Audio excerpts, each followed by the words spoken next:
form part of this meeting and who should not form part of the meeting for purposes of comfort and to be free to speak. I think my view is that the best thing to do is to leave everybody to be here. Now, the reason why I say that is because if we allow certain people and not certain people, then we are creating a certain impression. We are saying when the portfolio committee is not here, we should not be free to speak to our bosses, to our GMs, and at whatever level. The best thing to do to set the right tone, in my view, is to allow everybody to be here. And to say to whoever wishes to victimize Mandi Tigana for having spoken here, we have made it clear in front of everybody that nobody should be victimized, and we will deal with you if you dare victimize him. Okay.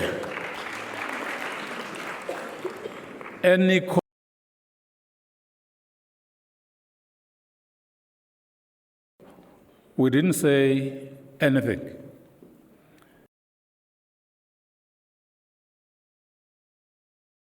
Because of an experience that we have from other entities, we felt we must raise even here. We'll tell you why we do this. Because in one of the entities, workers said, we won't be comfortable to talk when the directors and deputy directors are here because of a number of things that they said. We didn't want to assume that issues are not the same. So if the meeting is off that view, till now we are comfortable. We are comfortable with everybody because we want to deal with the situation. But that's the view, and if I can have somebody else to say, Eletu, we agree. Eletu. No contrary view? No contrary view? No contrary view. Thank you. Yes, ma'am.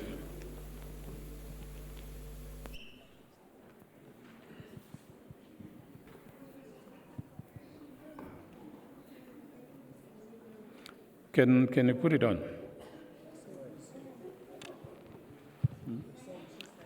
I hope this time we are utilizing it to get SABC TV and everybody to be part of the meeting. My name is Amelia Masukwane. I've been in this organization for more than 24 years. And I am one of the victims of victimization in the SABC. 24 years up until today. So there's a lot that I want to say today, but I need an assurity that definitely after saying what I want to cough out, I'm not going to be victimized. And my victimization at some stage, it was turned me being regarded as a whistleblower, whereas I was standing for my workers' rights, being victimized, being harassed. Up until today, my career was even ambushed. I'm talking about a person who's got skills, 24 years skills, with qualifications of MBA, being a junior in this division.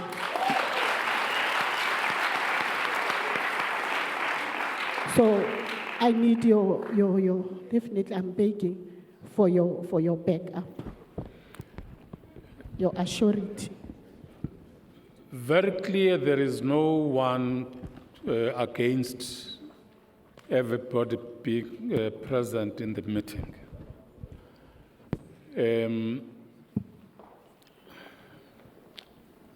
So what we are going to do now is to proceed. I will then, but we are all ears. We are all ears, man. We heard you. The reason why we called for inquiry as the Portfolio Committee on Communication on the 6th of October 2015, 16, I'm sorry. It was after we have engaged with the former board of SABC. It was after listening to a number of things. And we decided to institute an inquiry in the SABC. Because of a lot of things, including harassment of workers in SABC. And then that work was done by Parliament ad hoc committee. So it's because of those issues that we had to start this process, which resulted to you having the interim board that I'm going to introduce. And I think I must do that first before we can allow SABC staff to talk, because this meeting is for the Portfolio Committee to listen to what you are going to say. And after we have closed this meeting or adjourned this meeting, we'll then go back and engage the executive of SABC on issues that we have raised. And they will form part of a work of this interim board and the ad hoc committee report. In fact, it's Parliament report now. So that's the reason why we want to listen to you first before the executive. The meeting that we had with the executive, it was a meeting just to greet and say the process will unfold in this way. So the first meeting that we have to engage is between the Portfolio Committee and yourselves, and thereafter it will be the executive. Can I introduce the interim board of SABC, just the none, because there is executive and then none members of the board. And as I say their names, I'll request them to stand up. And the first name and the chairperson of the interim board is Ms. Kanyisile Kweyama.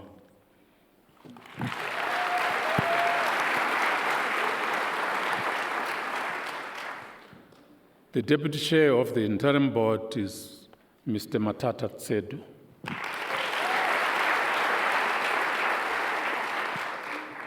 The remaining three members of the interim board is Phoebe Potgieter Kobule.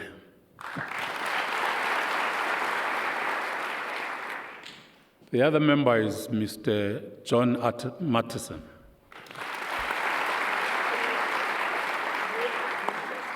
There's a letter from the minister saying we don't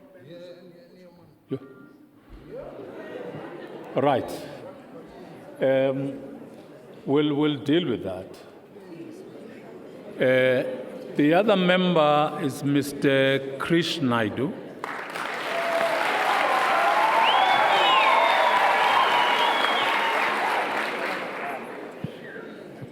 And Parliament received a report from the Portfolio Committee on Communication after engaging and coming up with the 5 names that we recommended to Parliament. And Parliament, we are informed that after that resolution, Parliament communicated the President. We are informed that after that, appointed by the President. We'll deal with other issues outside this meeting. So those are the members, as far as we know, those are the members of the interim board that were appointed by the President of South Africa. Can you welcome them?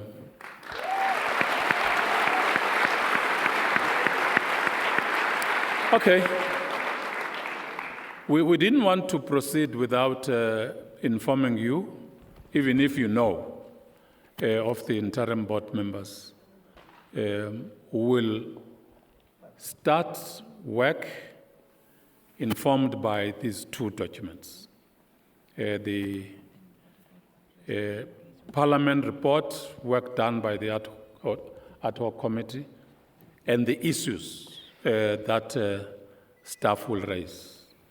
Thank you very much. Thank you very much for allowing us to address you as you are. Addressing you will be interacting with you when you raise your own questions. And I hope SABC, ANN7, ENCA is here, as well as print. They must come. Everybody must come.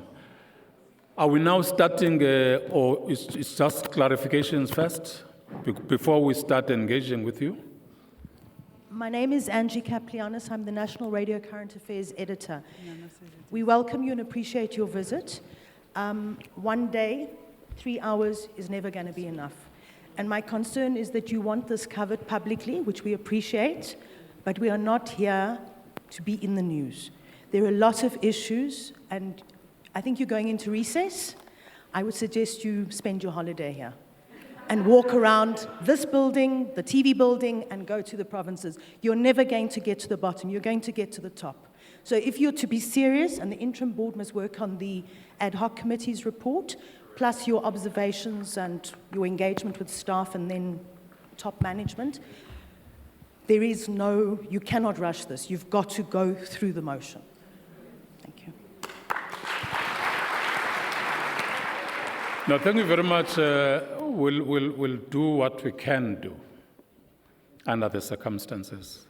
But I think the time we have, we must utilize it productively so that when we go back and having time to come back,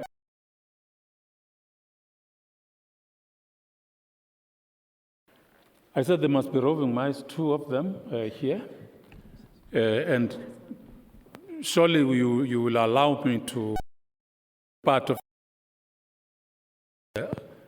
I'm able to take notes as well.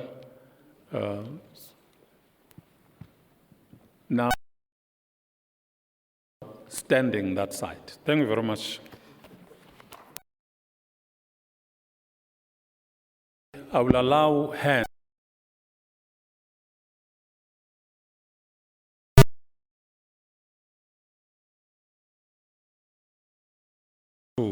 That would be your numbers. Number 1.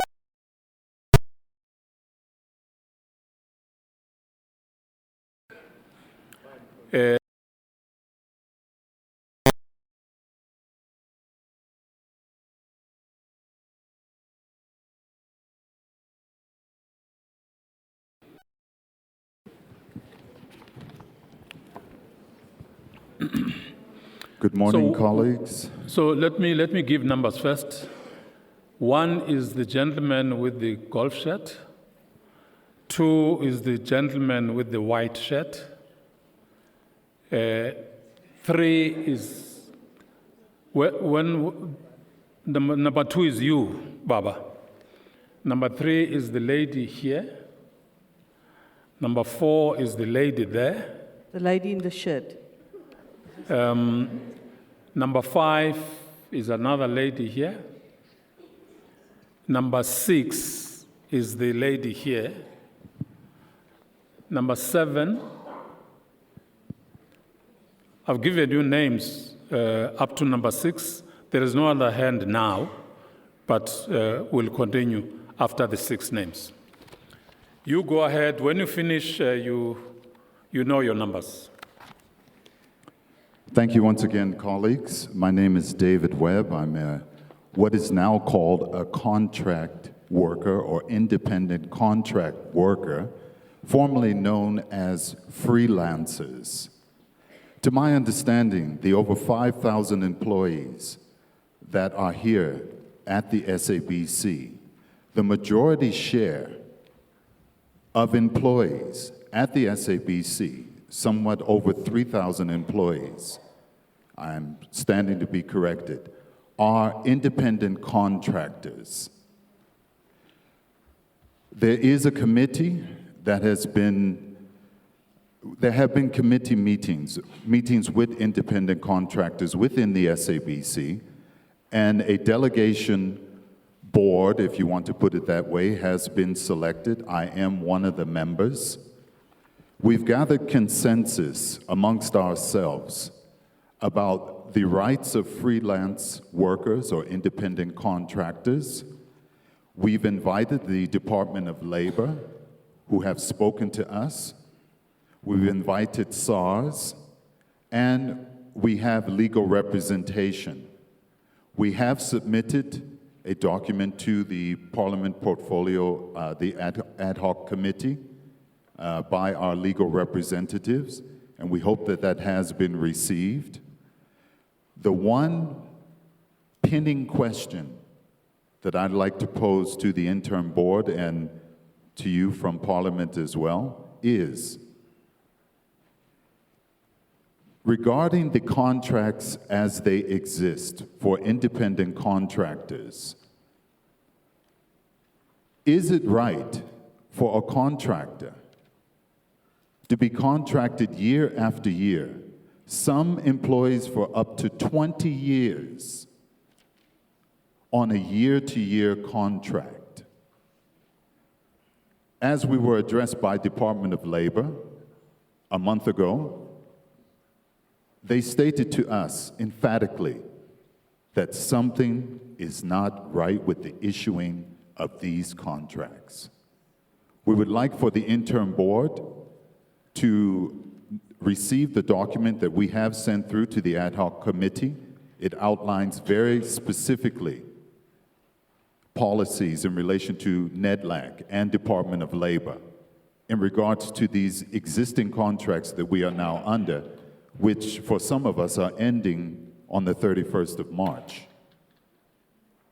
I'd just like to highlight that. There are many other pressing issues. As I've said, the report that has been submitted to the ad hoc committee is at your perusal. So we hope that we will be hearing from you soon, and we'd like to address you as the delegates of freelancers within the SABC. Thank you.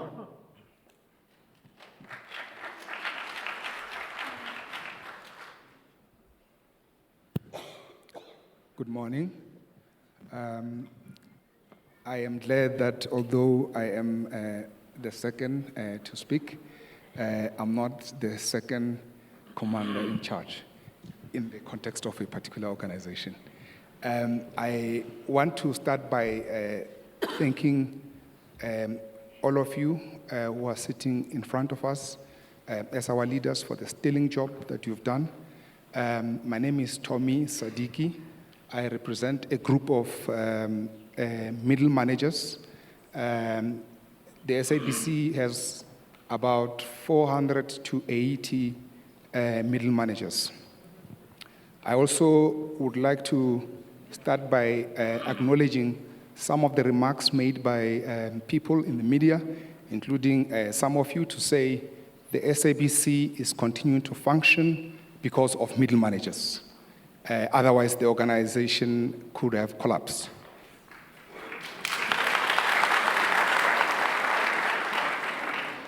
I work in the legal services, the commercial department that is responsible for drafting contracts. I want to use my department as an example of the environment that we would like to see ourselves working under at the SABC. We would like to see ourselves working in an environment where if my seniors give me an instruction to draft a contract, I can say, I'm putting my foot down, I'm not starting to do the work without the approval documents. I want to see myself working in an environment where if I agree to start drafting the contract and later on I smell a rat on that particular deal, I want to be able to say, I am not going to sign to say that this deal is compliant without any fear of victimization.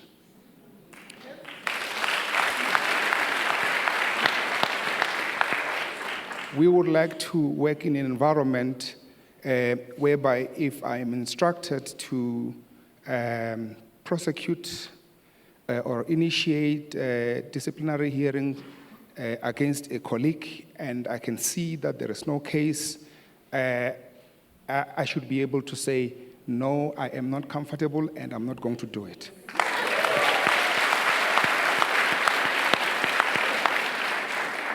I want to work in an environment where I should be able to say I am a person of a particular faith. I want to use certain facilities within the organization to go and pray during lunchtime and be granted that request without any further delay, any delays whatsoever. The same thing goes to groups of people like middle managers, like the union known as CWU, like the union known as BEMAO. They should also be granted permission without any delays to use the venues and facilities of this organization. And I want to just summarize my submission by saying the organization has been very polarized. We are very happy that a new era has dawned. We're looking forward to a very good, harmonious, and friendly working environment. So, having said that, I want to highlight something that you may be aware of because some of these issues were in the news. The middle managers stood up on some of the instances where they were not happy, where they challenged senior management to say, under these circumstances where you say you're paying yourselves bonuses and not implementing performance management system, we would like to exhaust all avenues internally before rushing to the courts. That happened, but unfortunately, there was no agreement, and middle managers were left with no option but to go to court. There is a case pending on that. There is another case pending which was supposed the arbitration was supposed to run on Monday, on the 3rd of April. As I am one of the leaders in the interim committee of middle managers, we approached our colleagues to say, we would like to get an opportunity to meet as a group of middle managers. There were delays, but that's a topic for another day. There were delays in terms of approving or granting permission for us to use the facilities. So we then approached our colleagues to say, it is not in the best interest of the SABC for us to resolve issues in the courts. We continue to give our organization a bad name. We would like to resolve these issues internally. Let us embrace this new change, this new leadership.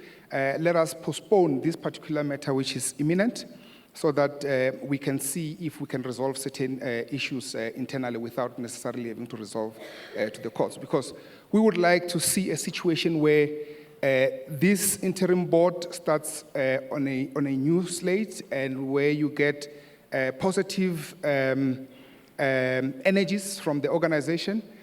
So I would not like to get into the details of those two matters that I've just mentioned, but I just want to say this.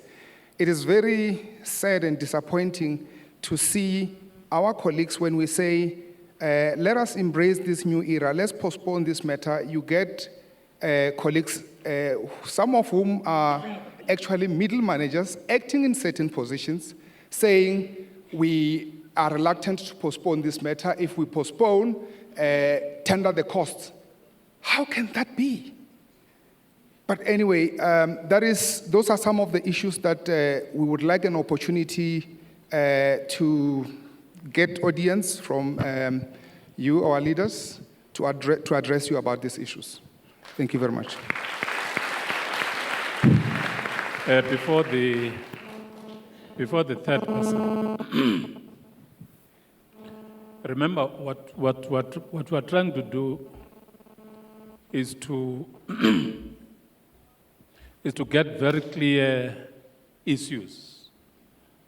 Maybe let me say, whatever we get from you must empower us to raise very clearly with the executive.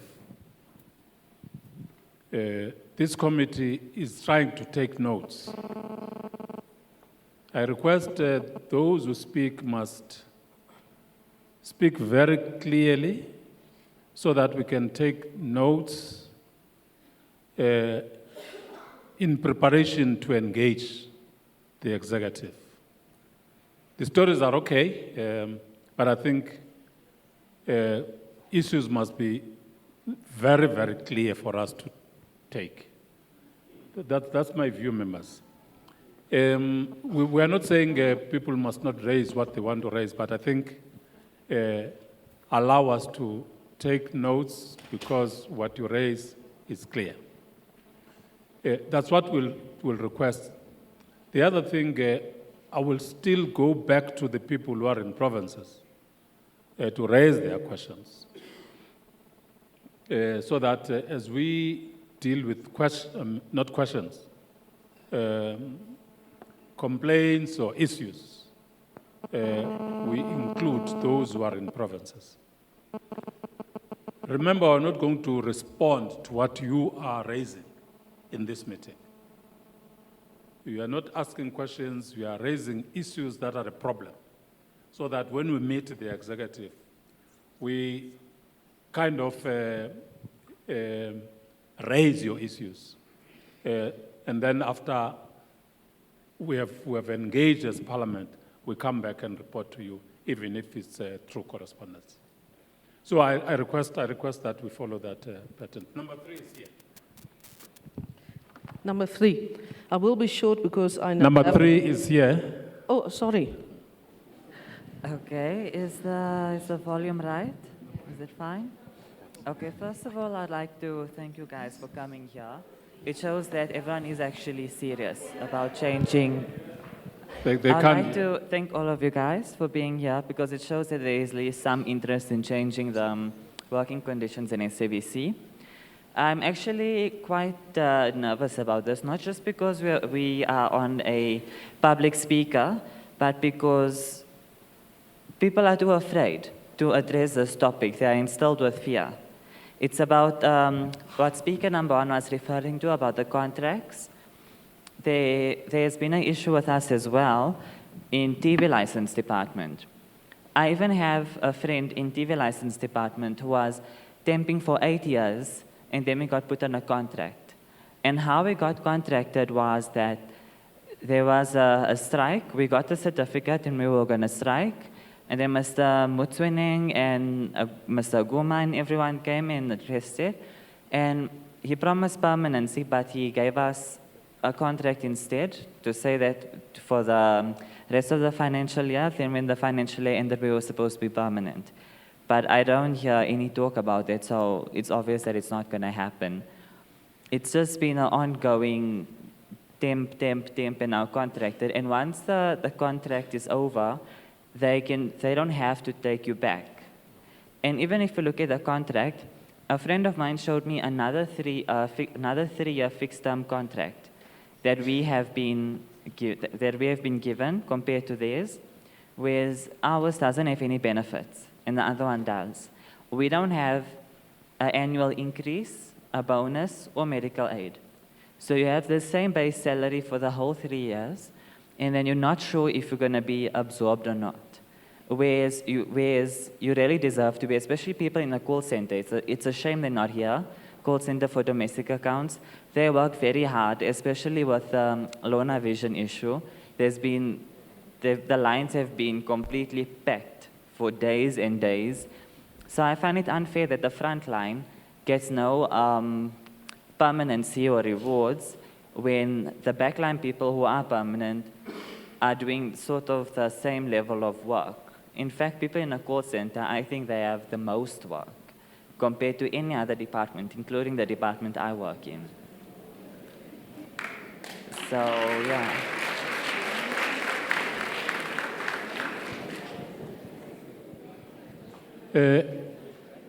Number three, can you, if possible, just put in writing what you were saying? We didn't hear, unfortunately, because we don't understand. I'm sure your colleagues do understand. Just put it in writing and then give it to the committee secretary on point form. Just get a paper, write it down, give it to the secretary of the committee. Number 4. Okay. Magdalene Creer, I'm station manager of RSG. Just 2 things. The one is the radio structure. We used to have a PBS, a public broadcaster on the one hand and commercial on the other hand. A few months ago, it were changed to fall under corporate affairs. Now, corporate affairs include the whole of SABC. So radio is now reporting to corporate affairs. We don't have GMs anymore, and the stations in the regions are now reporting to the regional, provincial managers. It is very dear Makar since then. There's no decision-making, nobody knows where to go to for signatures, etc. At the moment, the SABC is the only broadcaster in the whole world, the public broadcaster, sitting with this skewed structure or non-structure for radio.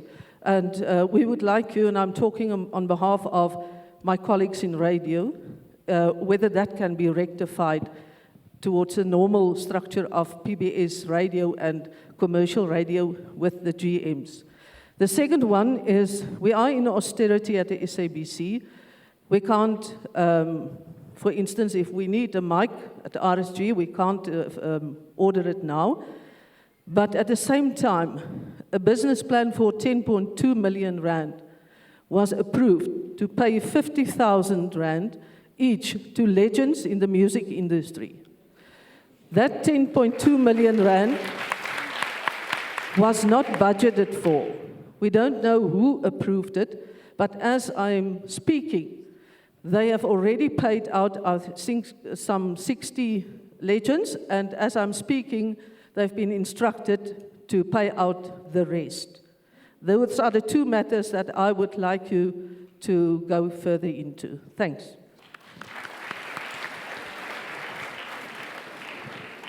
Number 5, who was number 5?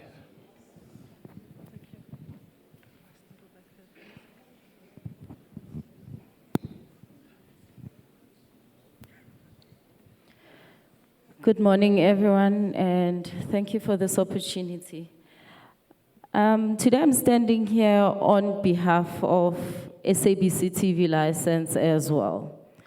Now, when the meeting started, the chairperson spoke about everyone being free and victimization. Now, that's the issue I'm going to talk about regarding TV license at SABC. Now, I would like, as a plea to the board members, to look into SABC TV license as for 25th floor, that front line. As I'm speaking, I'm the only representative for 25th floor to come and listen into the meeting. Every consultant who's a temp consultant there is not able to attend because of the same victimization. We are not able to voice out our own views on how we are managed on the 25th floor. The actual issue that speaker number 2 spoke about, we have our former COO on recording promising permanent employment at SABC so that we do not strike. The next day, we were given a 3-year contract with no benefit, no promise of employment. Please look into SABC TV license, 25th floor, and victimization, abuse, all of that above. Thank you.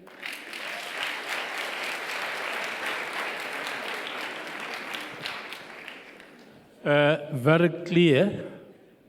Number 6. Number 6 is here.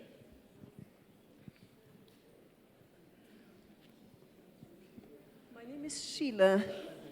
I don't know if, okay. Good day to you all. My name is Sheila Bell. I work for Channel Africa.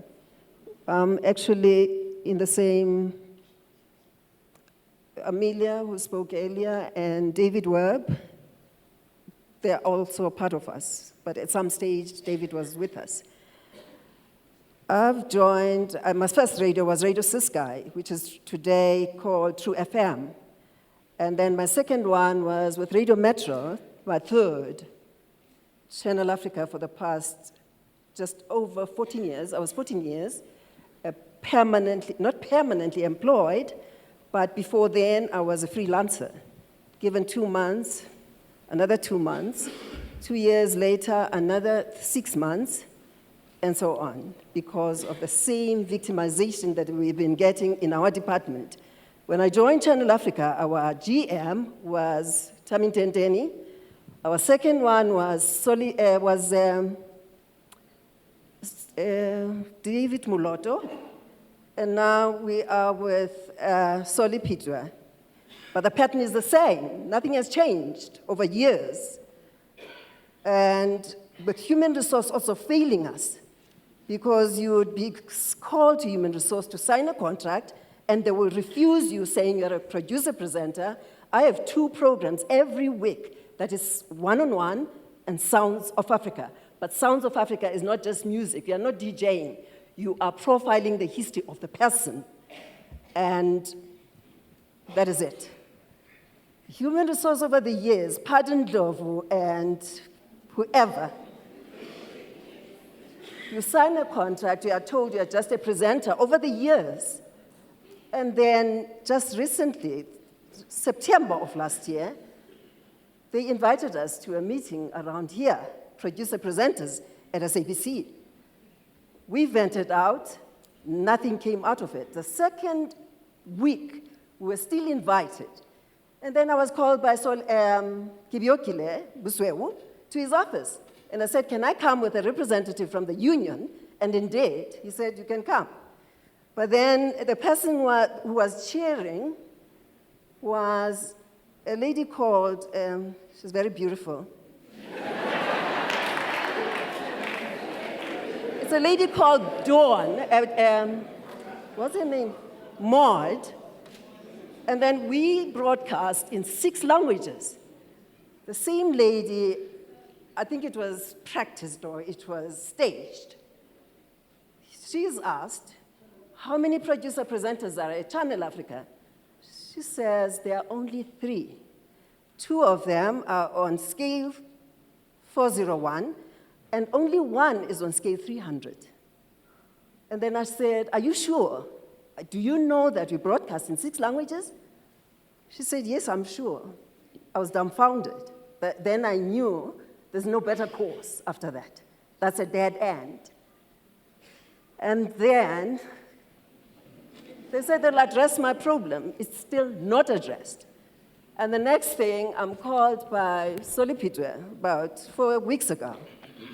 He invites me to his office, and he tells me, oh, what do you want to say? I said, concerning what? You called me, you're supposed to know why you called me into your office. And he says, oh, you're going on pension. Then I said, yes. And he says, oh, you need to go to psychiatrists, you need to go to psychologists, you need to go to, oh, there's even a clinic upstairs, a woman upstairs called Jen something. You can go to her on the 19th floor. Oh, there's a clinic downstairs as well. There's also a hospital somewhere, but it doesn't call the hospital. And I've never been consulted by a GM at any stage of my life. And then he ended up saying, I said, are you done, sir? He keeps on nodding, trying to sleep, and then wakes up. And then he says, And then he says, oh, you'll be invited to coffee, teacup parties and high-profile places. And then I said, are you done, sir? Can you use the mic? Can you use the mic? Are you done, sir? No, not yet. What are you going to do? I said, concerning what? And went on and on. Oh, there's a guy who got his package, he got drunk, he squandered all his money within 6 months. I mean, this is not my doctor. I never consulted with any senior manager or anything like that. When I joined Channel Africa, there was only one. There are many junior managers now, I don't know, but it was only one guy who spoke Swahili and so on, and he spoke English. He was fluent in our African languages. I've come to a dead end. I've been everywhere over the years, but I vowed I'll never go to CCMA, and I'm left without an option. So please help us.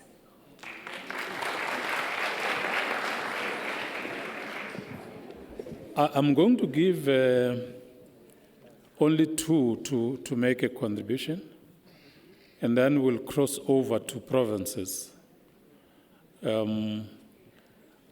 Unfortunately, we won't see them. Like we don't see the beautiful lady she was talking about. That will be number 7 and number 8. Can I start with this beautiful lady here? Oh, thank you so much, Chairperson. And then that one with the black top. Those will be the 2, and then we'll cross over to provinces. Thank you so much. I greet you all, and all protocol observed. I stand on behalf of Bemau. I have been asked by the President, Mr. Hannes de Clisson, to request that a special seating is held with the union where we can unpack further the issues of labor. We know yesterday that some of our members were not even paid. I don't know if you are aware of that. Monies were taken to SARS without any form of, consultation with the unions and the members themselves. So we please ask that we be granted a meeting where these issues and other matters of union engagement can be unpacked and discussed. Thank you.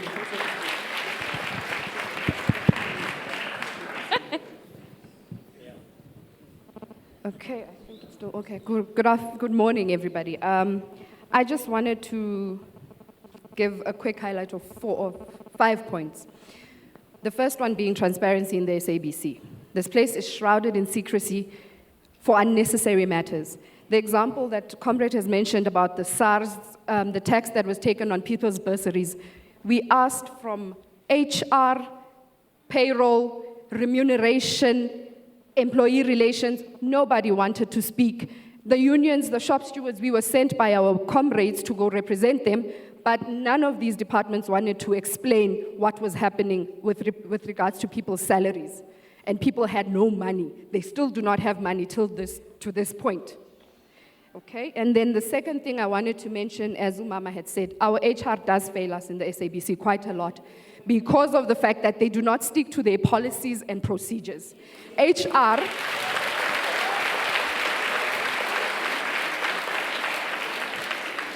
we have even had an extent where a superior in HR told one junior that if they want to be happy in the SABC, they need to stick to whatever management says. And then the structure matter within the SABC. People are being moved, their basic conditions of employment are being shuffled and being without consultation. A person is one thing one day and another the next day, and they're supposed to accept that without having been consulted. We even have a situation where if within the consultations regarding structure, a shop steward has been suspended for asking questions regarding this. The shop steward is still at home, not in the SABC. Why? The person who was chairing the meeting seems to have felt that they were being disrespected by being told that in a communication of that level, everybody is equal. And the last thing I wish to speak to is the matter of, I'm sorry about that. The last point I have is the matter of this roaming retrenchment. I call it a threat. We've been threatened about retrenchments, and yet even within the SABC, the place is filled with consultants who are duplicating people's functions, and yet people are told that they're going to be fired. So those are the matters I'd like to raise.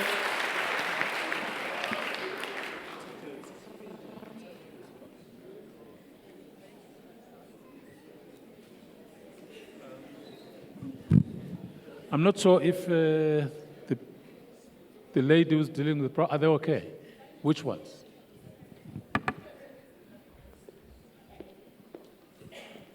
Which ones?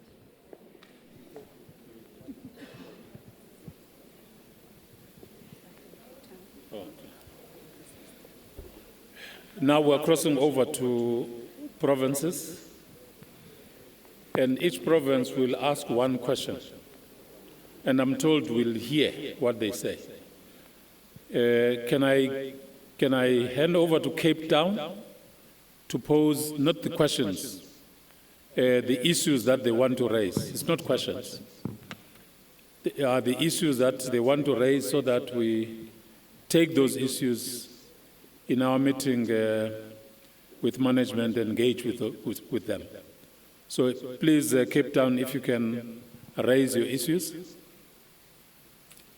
Good morning, Chair, and the members of the Portfolio Committee on Communications and the Interim Board present.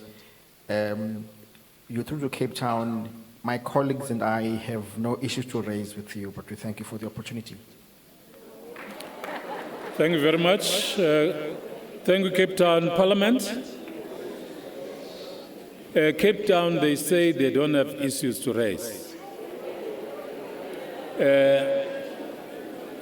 Parliament? Parliament? Parliament? No one in Parliament. Deben? Hello. Morning. Hi. Yes, my name is Zamambo. We have been greatly disadvantaged by the fact that we can not visualize this. I wanted to put this on record. New people are being introduced to us. They could come to our premises. We won't know them because we can't see them. That has greatly disadvantaged us. Further, the fact that from the regions, you can only take one person. It's a great disadvantage when Johannesburg has been allowed to take up many questions. I have got 3 people that are lined up from Durban that are ready to pose their questions. I will start with the lady who will introduce herself now. I am number 1.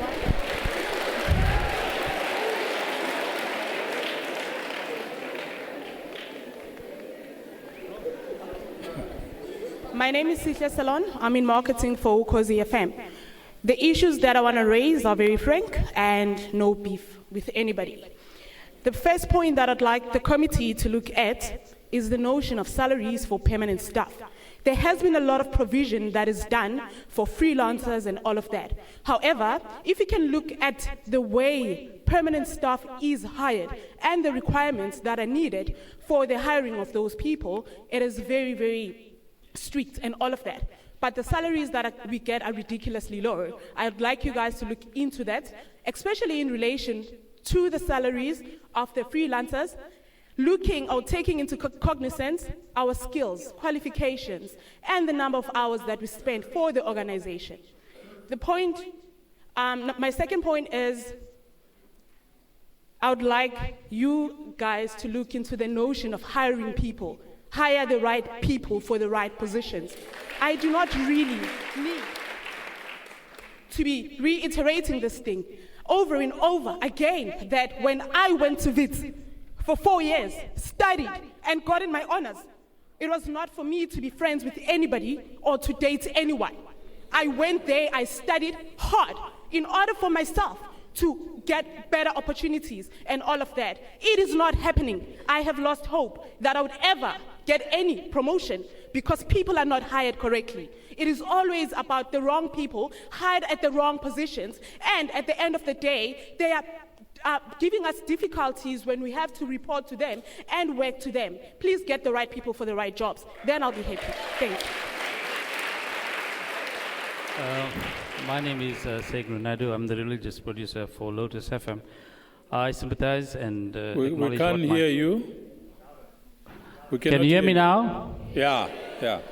Good morning to the Portfolio Committee and to the Interim Board. Welcome you. My name is Segru Naidu and I'm the religious producer for Lotus FM. My experience in the SABC has been over 28 years. And I sympathize with my colleagues as well, because I'm also a victim when it comes to staff issues. I think going forward, I think we need a new set of code of ethics that needs to be designed to cover all these aspects in terms of what colleagues are asking. The second point I want to raise is that the Portfolio Committee is aware of the issues pertaining to the 90-10 that was put across the platforms of the SABC. I raised this question yesterday to Judy, who was discussing the CASA issues and regulations. In terms of us being a public broadcaster and the issue with the finances within the SABC, it's a fact now that we are facing financial crises. And the decisions taken by our previous CEO in terms of the CEO in terms of running the different radio stations which sound the same throughout the country. And one of the main issues was that Lotus FM has been affected drastically in terms of revenue and in terms of listenership figures and in terms of serving for the Indian community. So I would like to ask the Interim Board to look into this and to engage with us in terms of what our problems are in terms of South African music and local content, and to try and bring credibility back to the SABC's radio stations and TV stations, so that we could go forward and make the SABC once again one of the #1 broadcasters in the country. Thank you. Thank you very much. We have since condensed the 3 people into 2 to try and accommodate you. Thank you. Thank you, Deben. Port Elizabeth. Port Elizabeth. Anyone from Port Elizabeth? None. Bloemfontein? Bloemfontein. Thank you. Yes. Can you hear us from that side? Yes, we can. Okay, my name is Tabang Tswenyane. I have just 2 questions. Basically, the Northern Cape and the Free State were one province, SABC province at some stage. And in the recent past, there were moves to get the Northern Cape to become a standalone province. The due diligence process was started with a report produced, which I must say to this day, I'm surprised it hasn't gone through all the decision-making levels for it to really be complete. It poses risks when it comes to issues of governance, because some of the oversight still happens from this end, and some of the cost centers and resources are this side. I was wondering whether the new interim board will be able to look into that matter by way of bringing this to finality, because the way we operate is actually risky from accountability point of view, as well as from ensuring that we do the right thing as far as these processes are concerned. The second issue, which I will just briefly touch on, is in as far as procurement is concerned, we at provinces are not properly resourced. I'm not talking just systems, I'm also talking about making sure that we do what we are supposed to do, because in the corporate community, we also are expected to play a role. And there are gaps in as far as these issues are concerned. I would like a relook into the whole issues regarding how provinces can be empowered to play their rightful role in as far as issues of procurement is concerned and in the empowerment of previously disadvantaged groupings. I have 2 colleagues also who would like to pose questions, if you allow. Go ahead. Yes, go ahead. Thank you very much. Let me also say protocol observed. Naga lebitso ke mosolodi, mo happy. What I should like to know is that I've been with this corporation for the past 33 years. And since 2005, one has been on one salary scale until today. Then what I want to know is, how long should one stay on one salary scale? Because whenever then we ask our bosses as to when are we going to be elevated or even demoted if you're not delivering for that matter, we don't get any answer. Instead, I'm afraid. Thank you. This is just my only question. Okay. Dumelang Skhameti from Bloemfontein. I work in current affairs. I'm a senior producer. Earlier in the year, we were promised as senior producers that we'll be moved to a higher scale. I just wanted to ask the interim board if they could please make a follow-up on that promise. Thank you. Thank you very much, Bloemfontein. Kimberly? Hello and good morning, Chair. Good morning. My name is Mamunta. Chair, we appreciate the thought by the Portfolio Committee on Communication of engaging the staff about what is happening around the SABC, and we are grateful for that. But Chair, there's a problem. As the communication, as a broadcaster, communication is very poor when it comes to the SABC. Presently, we had rumors, we read from newspapers about certain things that I don't want to talk about. Can the committee clear this to the SABC staff of actually what is happening? The second point that I have is, as a newly established province, Northern Cape, where we are, the accommodation is not conducive for the SABC. And we are looking forward to the visit by the board for them to see where we are and how they can assist us to move to a better place, as the SABC is a big brand. So I'm pleading with the board to come and visit the provinces. I will also concur with my Free State colleague about the issues that he raised. But the other issue is for the province to be capacitated. Unfortunately, there is this problem of freezing of posts. Can the committee also look into that issue so that we are capacitated as the province to make sure that we do what is expected of the provinces? I thank you. Thank you very much, Kimberly. Tshwane? Good morning. Maybe Tshwane is here. Members of the Tshwane? Portfolio Committee and the Interim Board. Hello? I'm not too sure whether there are questions. We can't hear you, from this Tshwane. province. We can't hear you. Hello? Good morning, members of the Portfolio Committee and the Interim Board. My name is Alvin Kloppers.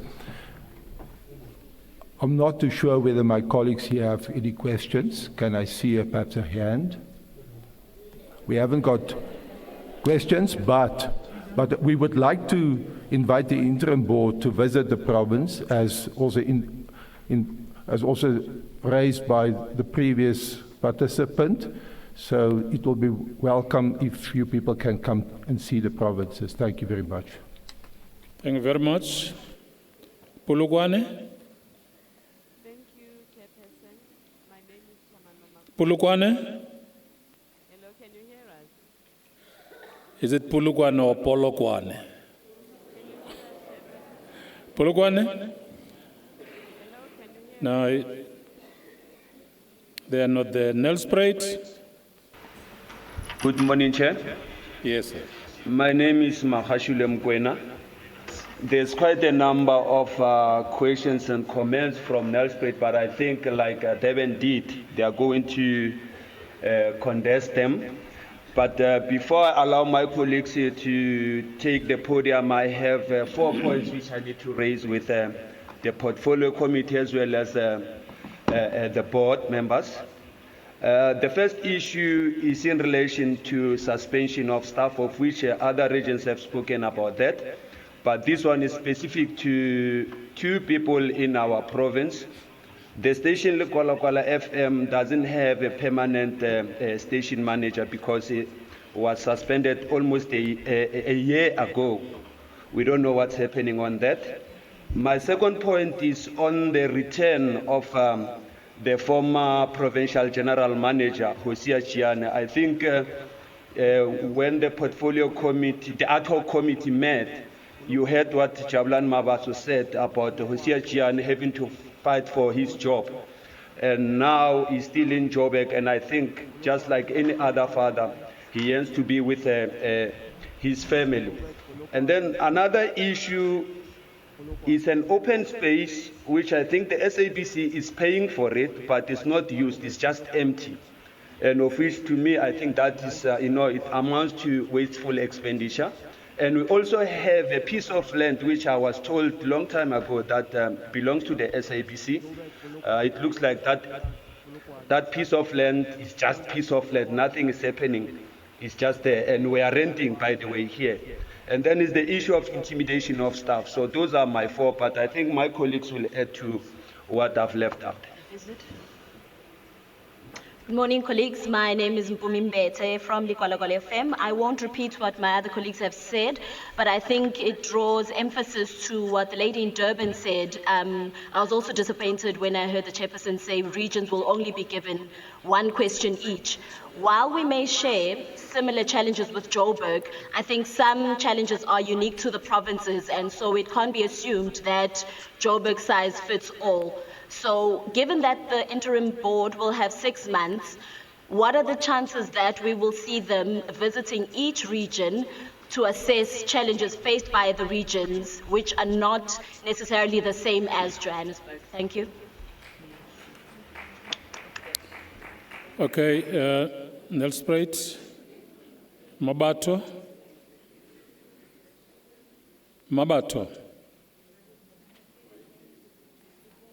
Mabato is written Mabato, yeah? Mahi Gang. Mahi Gang?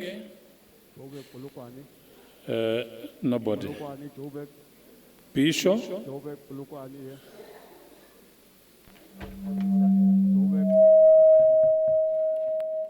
Bisho? Bisho?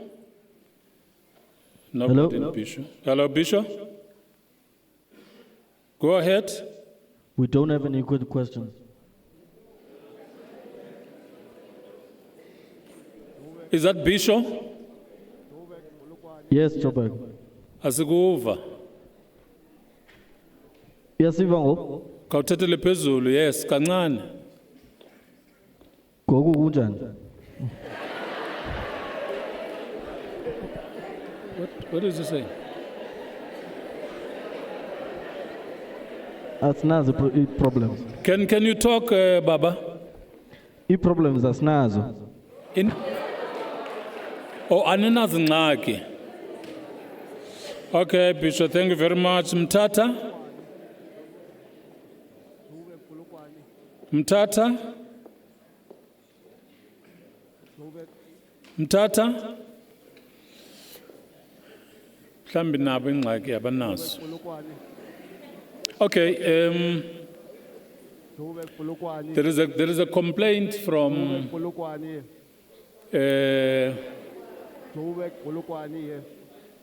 is Pulukwane here? Joburg, yes, Pulukwane? Joburg, can you hear us? Hello, can you hear us? Pulukwane, are you there? Can you hear us? Bulukwane is here. Yes. This is Chamano Makuya, PGM Pulukwane. We've got 2 questions. A little bit louder. Yes, good morning. Good morning, can you hear us? Yes. Yeah, I've got 3 issues. First, we know the SABC to be an equal... You are too soft. Can you raise your voice? We're saying we know the SABC to be an equal employer, opportunity employer.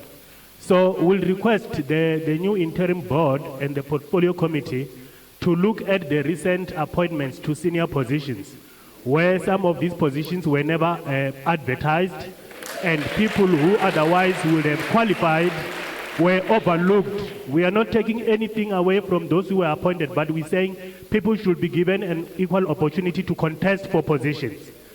2, please also look at the challenge of the landmark problem.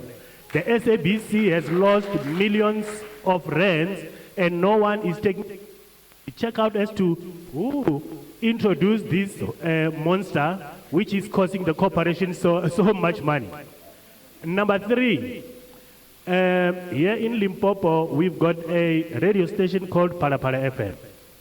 Out of the blue, it was announced by the then COO that the station will move to Tando without consultation with staff.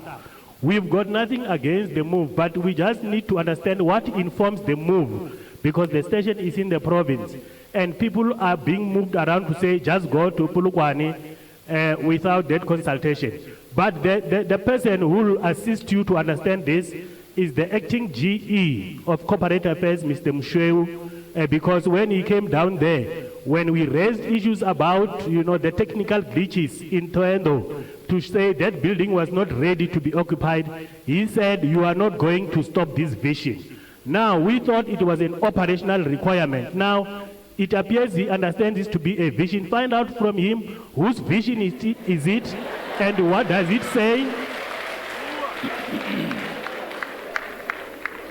And because if it's a vision, we need to know this vision so that we can embrace it and work together. So please look into these issues. Thank you very much. Another one from Limpopo. My name is Muraro Ramarumo, working for the same station called Parapara FM. That is supposed to be moved to Twando, where there are serious technological glitches. My problem, or my first one, is about the moratorium that has been raised that talks about non-hiring of people here at SABC. And recently in Limpopo, Limpopo does not have a provincial editor for news and current affairs, and that creates a lot of instability. And from time to time, we are requested to send motivations to hire a person on a very key positions, yet a decision is supposed to be taken by people who know how important this position is in Limpopo. The second one that I want the interim board as well as the parliamentary committee to look at is the exodus of talented presenters. An example in particular would be of Metro FM, where we have people like Glenn Lewis and Tiwo Touch, such a talent that is going to be taken by other broadcasters, and it's also a problem because those people will be competing with the same SABC. Salary anomalies has been a song here at SABC. Nothing is done. The former COO has promised to solve it. He did nothing about it, and it continues to be a thorn amongst employees. The technology in Limpopo is very, very pathetic. I'll give you an example here. Just yesterday when we were about to handle a case with colleagues from Johannesburg, we were requesting for technology just to record the proceedings. The colleagues in Johannesburg were very disappointed to look at an old machine. Yet we are called SABC. And remember, we have got other competitors in terms of broadcasting.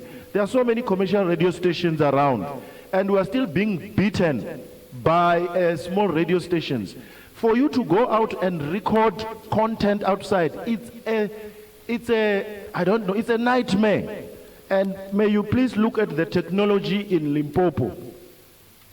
I am also very concerned as a first citizen to have duplications of positions, particularly in Johannesburg. You will find a GM in the GE's office. Okay. What is that GM doing in the GE's office? You know, the financial status at SABC as well is my last point. We want to stabilize SABC, but we don't have a chief financial officer, a permanent one. We have acting, and acting. Yet we have an acting GCEO who is sitting there, who is seeing the problem. And I wonder if James Aguma is not part of the problem in these problems that we are talking about. This James Aguma is still being consulted by the former COO, and he runs to his house after work, and that tells us that we are still being run by Claudi from the grave. Thank you. Thank you very much, Limpopo. I'm told Port Elizabeth is back. Port Elizabeth?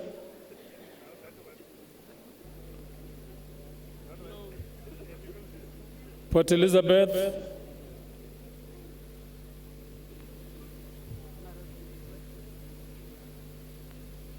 Port Elizabeth?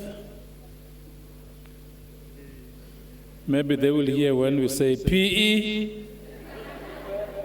P? Yes. P? Maybe they will hear when we say PE. Yes, we say P. Yep.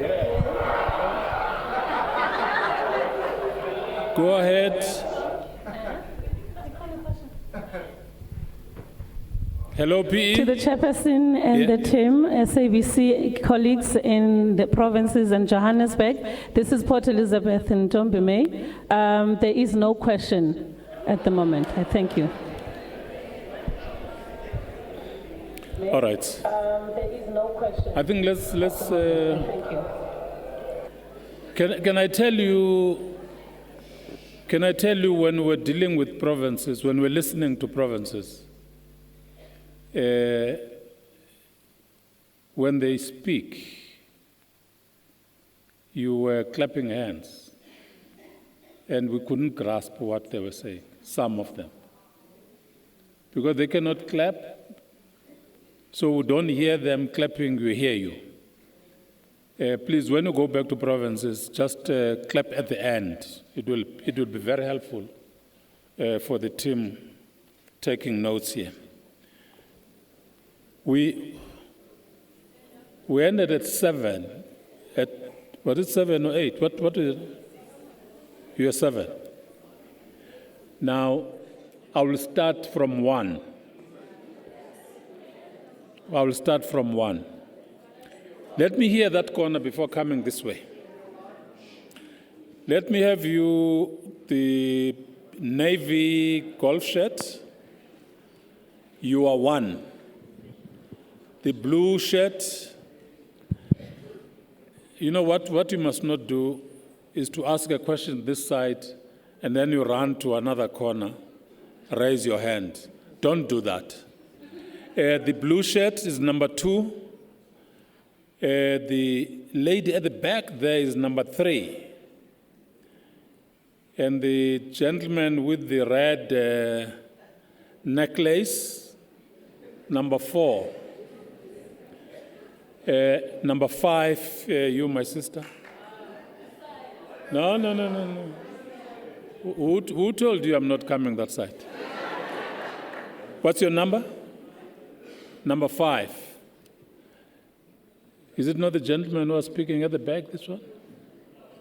Number 6. Number 7, the lady with the gray dress. What number are you, ma'am? What number are you? 7.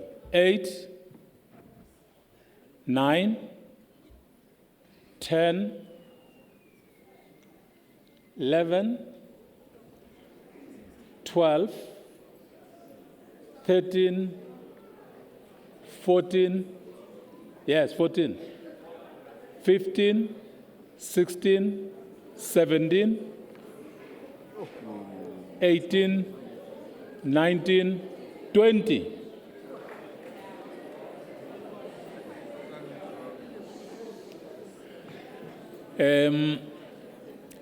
You know, we are coming back to what she was saying. If we can have 20 hands, can you be precise? Precise, no stories, get to the point. From number 1 to number 20. You can imagine if you can do that in each province. Because provinces are complaining, I will give PE 20, give Cape Town 20, give all these provinces 20. When are we going to finish? That's the problem. I'll start with number 1. Where is number 1? Can you? Then I will sit down. Morning, everybody. Will be talking on behalf of CWU. First of all, I'd like to clarify what Comrade Nomti has alluded to, that we as CWU, Organized Labor, would like to meet with the non-executive board members as Itembi Muntu. That's number 1. Number 2, we want discipline to be taken into cognizance when I'm going to raise this. And procedural appointments. We like people who do so to be taken into task and into action. Disciplinary processes must take place. Number 3, this puti lavi hani hiring must stop, comrades. Number 3, the issue of pensioners. At SABC, you've got 75-year-olds, 65-year-olds, 85-year-olds who are still in the premises. They take pension, then they come back and retain their jobs. And whereby we've got skills and young people who need to be groomed to occupy those positions. And the last one, there are contractors that we have, or we have companies that do not have contracts, who are getting paid month by month. We like those people who are involved in those transactions to be taken into task and to pay back the money, if that needs to be. And the last one, comrades, we have head of radio, we had head of TV, news. We've got SABC 1, 2, and 3, and ENCO. How small are those SABC channels? You've then got 18 radio stations. I'm talking about 18, but we don't have a head of radio. Comrade. Somebody's taking power. We lack the position of head of radio to be re-advertised, and someone must take over. Amanda Makawan. Before going to number 2, remember we have 20 people who are going to speak here. Can you be so considerate and take 2 minutes at least? 2 minutes, precise, to the point, please. Even if you raise one issue, I mean, you say not. Nobody raises one issue, you say not. Okay. Good morning, everyone, and thank you for the opportunity. I've got 2 issues. I'll be brief. Number 1, it's about the radio education structure. At inception, we had a very wonderful structure which was working for radio. And along the way, people introduced by media and were merged with TV, even though the ones they were copying from disbanded and abandoned by media strategy. Radio continued with that. And at the moment, the reporting lines are confusing. So I want the new interim board to look at the structure of radio education and see if we cannot rectify that, the reporting lines and the structure. Number 2, SABC has got a bursary scheme for employees and their children. So I think I have a problem with the way the bursaries are awarded. I'm not sure if I'm the only victim, but I think I was treated unfairly considering what happened to me. I received a one-line communication which said to me, your bursary has been granted, provided you enroll yourself in a public institution. We noticed that your application references a private institution, and we're not going to fund that. A few months down the line, I realized that senior managers... Can you get to the point, Chief? Yes. A few months down the line, senior managers were sent to do LDP into the very institution where I was studying, where I was doing my MBA. And I went back and appealed, and... the problem is the bursary. Yes. Number 4. It was 2 only. No. Otherwise, we won't finish here.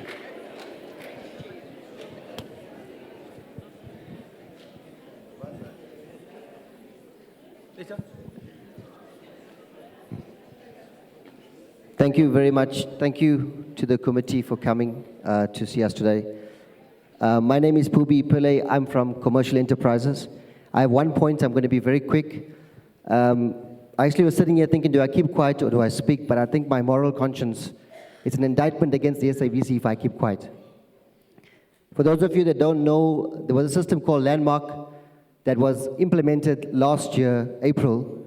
Landmark is a booking system that is meant to book clients' adverts and run across all 18 radio stations. The system that was implemented was not tested before implementation. There was no research done as to why we should use this system.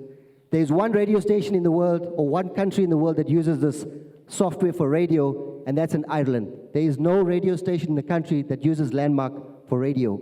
Radio uses we used Team Radio before, but just to get to the point, the SABC has lost millions by using and implementing the system. I go to clients, and my colleagues go to clients on a daily basis. We come back, our ads on flight, Afrikaans ads on Ukhozi FM. It's just a mess. We cannot execute competitions, and we are losing millions. So, dear committee, I love the SABC. I've always dreamed of working here. As a little boy from KwaZulu-Natal, when I was sitting in front of my TV watching SABC One, I always dreamed of working here. It makes me sad to see that we're in financial distress because some people did not take the time to go and do their research to make sure that this organization can pay its employees. So I want to appeal to the committee, I want to appeal to the board. Please, can you look into Landmark and rectify it, because our client confidence is very low at the moment. We are experiencing problems across all the stations, and Landmark, we've tried to resolve it. We've come together as a team. We've looked at solutions. We are very solution-driven at radio. We always like to take on a challenge, but it's a year later. It's a year later, and we're passing credits of over 100 million to clients. Over 100 million. And I don't care if I'm going to be victimized or fired for saying this, but I don't think I'm going to keep quiet any longer, because SABC, we are public servants. We serve the public. And it's our moral duty to stand up and speak about the wrongs at the SABC so that we can go to sleep at night. And thank you once again, Interim Board, but I can appeal to you to please look into commercial enterprises, look into Landmark, because if we do not fix Landmark, then we will not have money. We bring in the money into SABC. Thank you. Good morning, everybody. I'm Sakina Kamwendo from SAFM. And just to get straight to the point, before I came here, I spoke to my line managers about our contracts, which have still not been signed. We don't know if we'll be issued new contracts. So essentially, beyond tomorrow, I don't know if I have a job. And nobody can tell me. And in keeping with the tenets of fair labor practice, if you are not going to retain my services, beyond that, it's common courtesy to tell me that you will not be doing so. You can't be leaving us in limbo. And this doesn't just apply to me. This notion of calling people 3 hours and tell them to attend a meeting 3 hours later and tell them you're not going to be extending their contracts is problematic. So can that please be answered? And also, will people be paid tomorrow, freelancers especially? Thank you. Thank you very much. Number 6. Number 6. Thank you very much. My name is Sydney Katungapiri.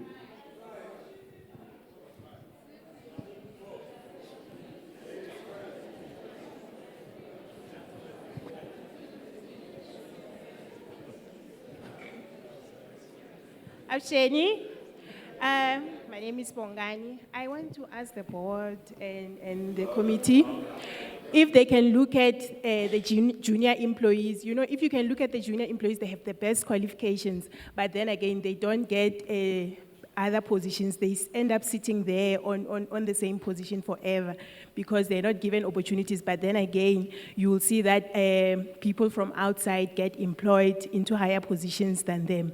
So can please the committee look at that and please give us an opportunity to learn and to be something else? Because even when you go outside, you cannot even get a position because you're sitting on a clerical position without experience. So are you number 5? Number 6? My apologies, Chairperson. I thought you said number 6 earlier. My name is Sydney Katungapiri. I work for Channel Africa. I'm 17 years in Channel Africa, but I've seen 4 different GMs that have passed and gone. And the teething problem that has been there is, where does Channel Africa sit? We've got a problem that we are one day told we are part of SABC, and sometimes we are, just cousins. And you can see that even when you go for stories, we don't have that type of respect that we are equal journalists as the SABC. So my plea, to the interim committee, to the interim board, and maybe even to the SCOPA, is maybe to look into where does Channel Africa sit, because even these GMs have been sent pillar to post, to know where they belong. They've had problems even to come back to report to us as staff as to who we are. Even when Channel Africa, at one point, we are so proud as Channel Africans that our name is known all over the world. But now ENCA comes and then takes our name as Channel Africa. When we come and complain this to SABC, they say SABC cannot fight for us. So you can see that we are cousins, but we don't know where we belong. Can we at least now address this? Because for 17 years, this is the first time that I've seen Parliament coming, to try to hear our problems. Where do we sit as Channel Africans? Are we part of SABC, or we are just cousins? Number 7. Hi, my name is Morongwa. I work at IT. The department I work for develops websites for the SABC. Beginning of February, we had a meeting with our GM where she informed us that there's a new company that has been contracted to come and develop 7 websites for the SABC. The company is called Infonomics. So when we asked if we still had jobs, nobody is able to respond to that. Our unions have tried to ask through employee relations to find out what's going to happen to us, because this company has been contracted for 5 years and nobody is responding to those questions. So I was wondering if you can get answers for us, please. Thank you. Number 8. Good morning. My name is Refule Linda. I work in TV License Areas Department. My concern is Lona Vision. Lona Vision was brought to us and we are told that Lona Vision is SABC, whereas they're getting paid on a weekly basis and we don't get part of that money. Since 2015, our department has been sitting without work until to date. They keep telling us it's only for 6 months. After 6 months, they're gonna renew the contract with the DCA, but nothing happens. We cannot collect from the clients, we cannot do anything. Whereas when we ask, who is Lona Vision? We were told that it's SABC. So I would like the board to have a look at Lona Vision, who they are, and what is it that they do for SABC. Before you pass your mic, which department? Areas Department, we work with the DCA for collections, TV license, yeah.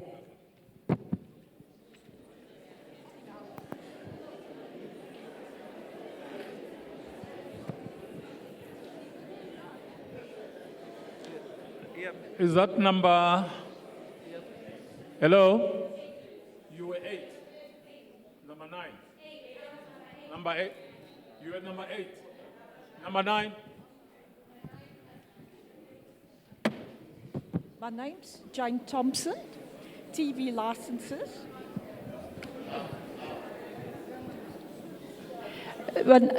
Jane Thompson, TV licenses. According to news reports, we surviving on reserve funds because we're not bringing in enough money to cover expenses. How long can we survive on these reserve funds? And secondly, are they going to retrench permanent staff? We've heard rumors of that. Thank you. Number 9. Or is number 10? Number 10. Hi, I think that what is going on here is that we are a victim of 4 main things. We're a victim of inept, ignorant management. So if you can secure us able, educated, skilled management, half of this will happen. Number 2, we are a victim of corrupt management.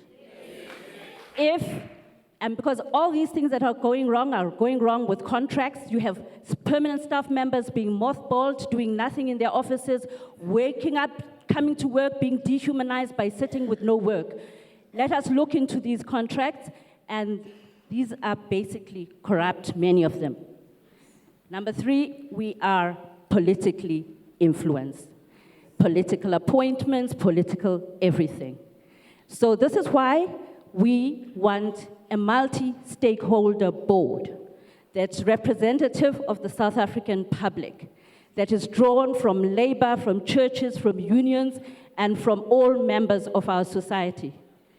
And that must reduce the number of politically exposed or politicians on our board. That is the only way we will have peace. You can see how painful the consequences of political meddling and cadre deployment are. They wreck lives. The other thing is we need a separation between commercial and the rest of the administration. Commercial is influencing editorial, is influencing other things. So we need an independent broadcaster. So can you look into how we can have a multi-stakeholder, transparent tender board that advertises all contracts on the email, on the net, online, and transparently, please. Number 3, we need a new MO here, a new ethical code and a new editorial code. I'm sure you all know that, and we would like to be involved in the creation of that. The other thing is that the shadows are still around here. A slew of significant decisions have been made in the last 3 months. Positions moved around, people moved around, enormously important financial decisions made between the time of the ad hoc committee's report and today, your visit here. We want to know on what authority these decisions were made and what consequences will be brought to bear. The other problem is enormous conflicts of interest. We'd like to say that one of the biggest problems and stagnation in the IT and in generally the operations here is that multi-choice contract. It must go.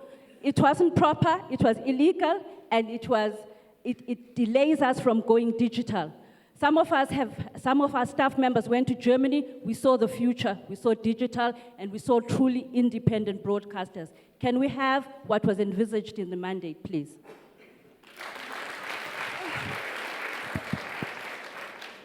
Okay, I'm privileged that I've worked for this institution for the past 22 years, if my memory serves me well, since 1994, June, when we arrived here. I think the problem with the SABC, in my observation, is that when the institution was transformed, there was no time to really look at the challenges that are likely to play themselves in the future. Therefore, I think for the Portfolio Committee in particular, our public representatives, you have to go back to look at what SABC is all about, and in this day and age, how it should deliver in terms of the public mandate. And I think Tandega has alluded to the fact that there are acts that needs to be changed, there are policies that must be changed, structures must change so that they are in line with what's happening currently.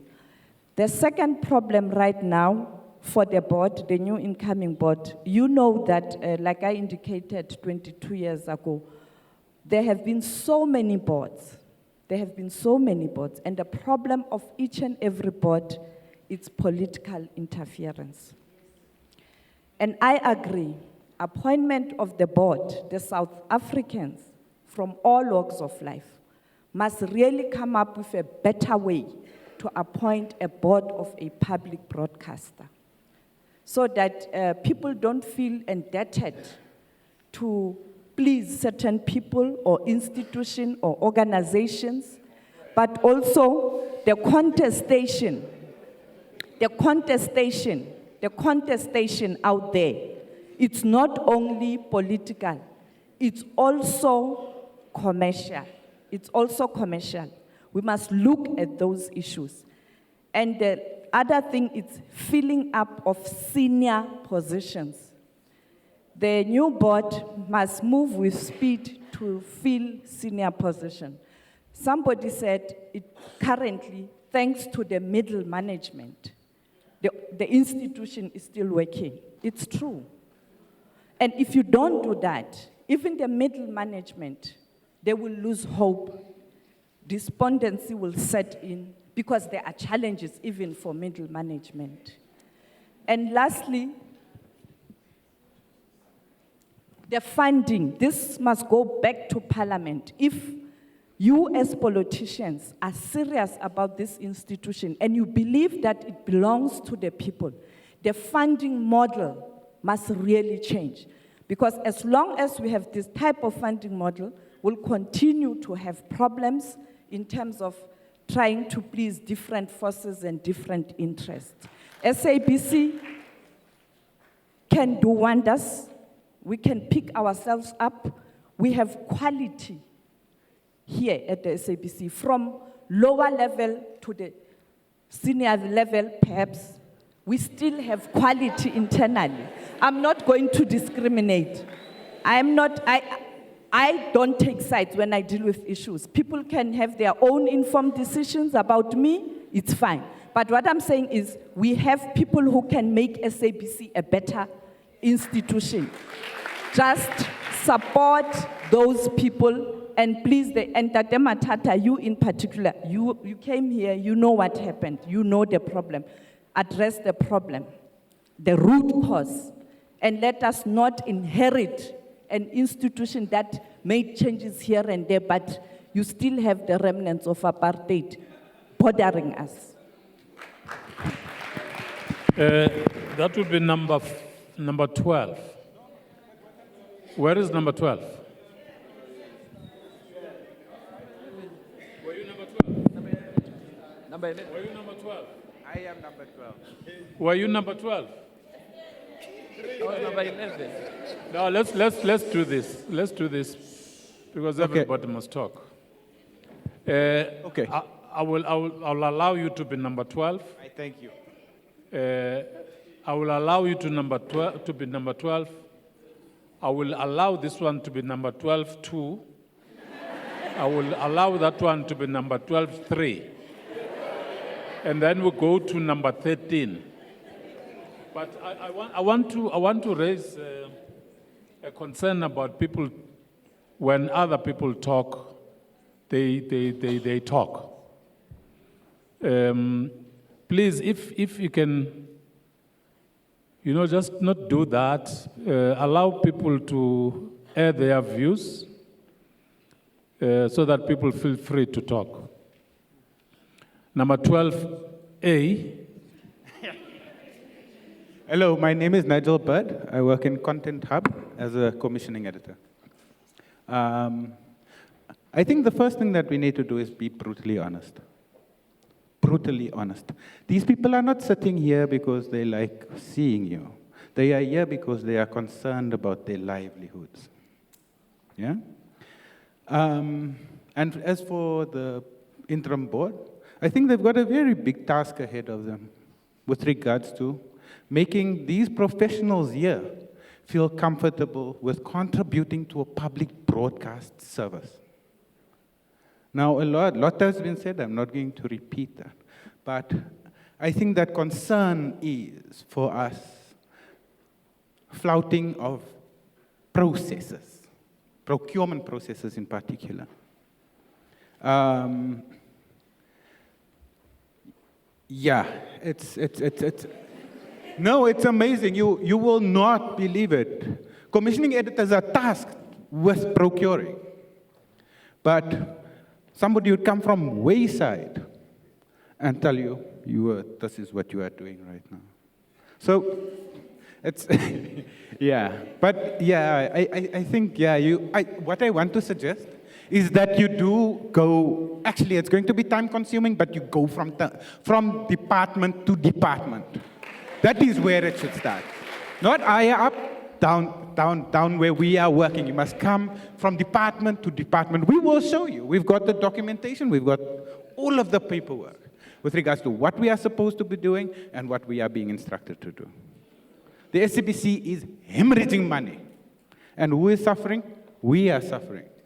Because we can't. We are, our commitment to the public broadcast project is compromised by virtue of can I call it ill-fated decision-making? Thank you very much. Remember, you are sharing number 12 with other people. Number 12B. Okay. Thank you, Honorable Chair, for recognizing me. My name is Blessed. I work in TV content acquisition. There's one area where we are probably overlooking or not putting serious attention to. This issue has been raised from so many previous boards that came before this interim board. Is the issue of the public service mandate and the funding model. We get less than 5% of our revenues from the state, but there are programs that we are expected to make that have a negative return on investment. In any business, when you put 100 Rand, you must be able to get at least 10 Rand more. In our case as TV, there are projects that we do that have a negative return on investment because it's a mandate issue which is overseen by ICASA. If we don't do those things, then we are failing as a public service broadcaster. But I see that there is a disjuncture between what is the expectation of the government for us as a public service broadcaster, as well as our contribution, as well as the government's contribution to our coffers. 80% of our revenues come from advertising. And when the economy sneezes, the SABC suffers. So if this issue can be taken more seriously to address the issue of funding as well as the expectation. Like yesterday, the whole day, we had the funeral being covered and all, which was good for the nation. But when you look at the commercial side of it, what we actually got from there is almost nothing. So if that can be looked at, I know the public service value is very high, but look at the personnel that spend the whole day there, the cameras that were used, and things like that. It cuts across all the content. You look at sports rights, people expect us to have very good soccer matches, cricket matches, rugby and all, but there is no money that is coming from the state to cover that. If you can look at that issue. Thank you.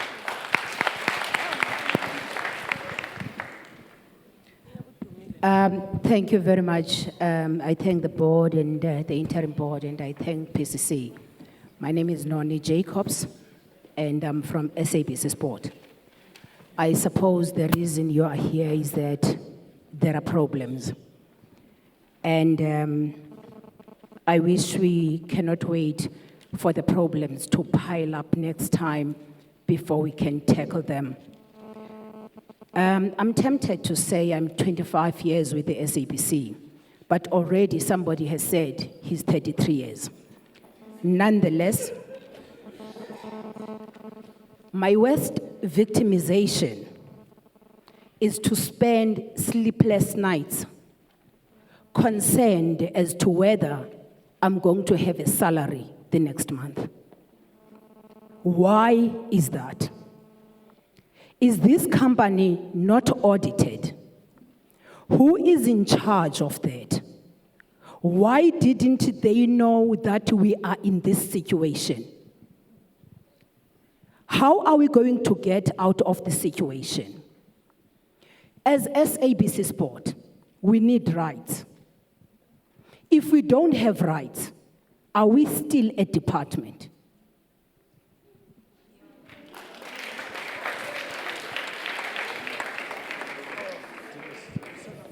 Where is number 13? Number 13. I'm number 13. 13. Yes, I'm number 13. Here is number 13. Good morning. My name is Dumila Mateza. No. Tate number Mateza. 13? I'm number 13. Can you allow sir. this lady before you? I'm number. You did speak. No, ma'am, I've given you an opportunity. Please speak. As he all, I thank everybody here, the Portfolio Committee, and yes. As I've already spoken about my issues, it was my personal issues. I don't want to go deeper into it. I just want to come up with some, I don't know, a decision or something that can assist this organization. We need a strong HR in SABC. We need very, very strong unions.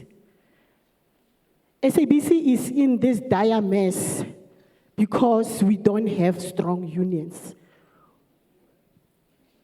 And thirdly, the issue of skills audit. It is my plea that it must be seriously considered. Thank you. Thank you very much. Number 14. My name is Dumila Mateza. I work for Channel 404, that is under threat, as I heard today. The channel started in 2013. We had a channel head. Today, we don't have a channel head. It means the channel has been driven by freelancers all the time. All the stuff you see on that channel has been driven by freelancers. One of the things I want to address is the issue of digital migration, which in my view, the SABC has been sitting on its backside and not preparing itself for this eventuality. Busy fighting over set-top boxes that's got nothing to do with the SABC. The issue here is, I thought when the SABC got this chance to set up this channel on DSTV, they are being given an opportunity to start something that they can take forward once digital migration comes in. But it would seem to me this channel has been neglected. Whenever there's a funeral, it goes onto this channel. Whenever there's a rally, it goes onto this channel. Where the funerals, I actually say to somebody, probably you must go to AVBOB so that AVBOB can sponsor these funerals. Really, you must go to AVBOB. AVBOB can sponsor the funerals. The other thing for me, we have been rudderless on that channel since Mr. Themba Mthembu retired 2-3 years ago. And we have been left to our own devices. Some of us We are 3 in a team. We don't have an executive producer. We do all the executive producer work, but we are not paid for it. We are told there's a moratorium. I don't know who started the moratorium, who brought in the moratorium. One of the biggest things, I wanted to go back to what I wanted to talk to earlier about the migration from analog to digital.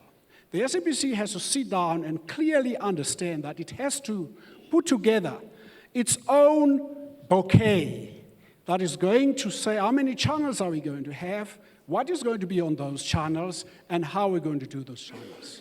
The Broadcasting Act says it very clearly, as some people have alluded here today, that the SABC should be run on 2 streams, a public broadcast unit and a commercial unit. And these things must be driven by 2 different management teams. The reason is we don't have the dearth of people who can run these things in this place. We have a situation in this country, or the Broadcasting Act also says the SABC should have, must have regional channels. It doesn't say they may, it says it must have regional channels. As a result, as we speak, we cannot speak to somebody in Bishop. There's no studio in Bishop. We have to ask that person nicely, can you drive to PE so that we can speak to you? We can't because there's no studio there. As a result, members of the Portfolio Committee, your provincial legislators hardly get any coverage on the SABC because SABC has reneged on putting together the regional channels. People here, there are guys here who are advisors on this issue. Kingsley, can you stand up? Kingsley, was an advisor to Saudi. And he's been giving Saudi all the wrong information. All the wrong information around this very issue. Around this very issue. The other one who seated there, Andre Weber, retired. And he came back to run the Labor Relations Department of the SABC at a huge cost to the SABC. And that is what we've experienced. The other one is Anton Janus, who was running the licensing department and went to sales and marketing and messed up sales and marketing. As a result, we are where we are because Anton Janus messed up that department. And today he's sitting with a big fat check that he got from people here who were colluding with him. Thank you. Thank you very much. Thank you very much. Number 15. Number 15. Number 15, go ahead. Hello. A lot of people are leaving the hall. Yes, hi. Number 15 is this one. Yeah. Let's agree the front one is number 15A, you are number 15B. Okay.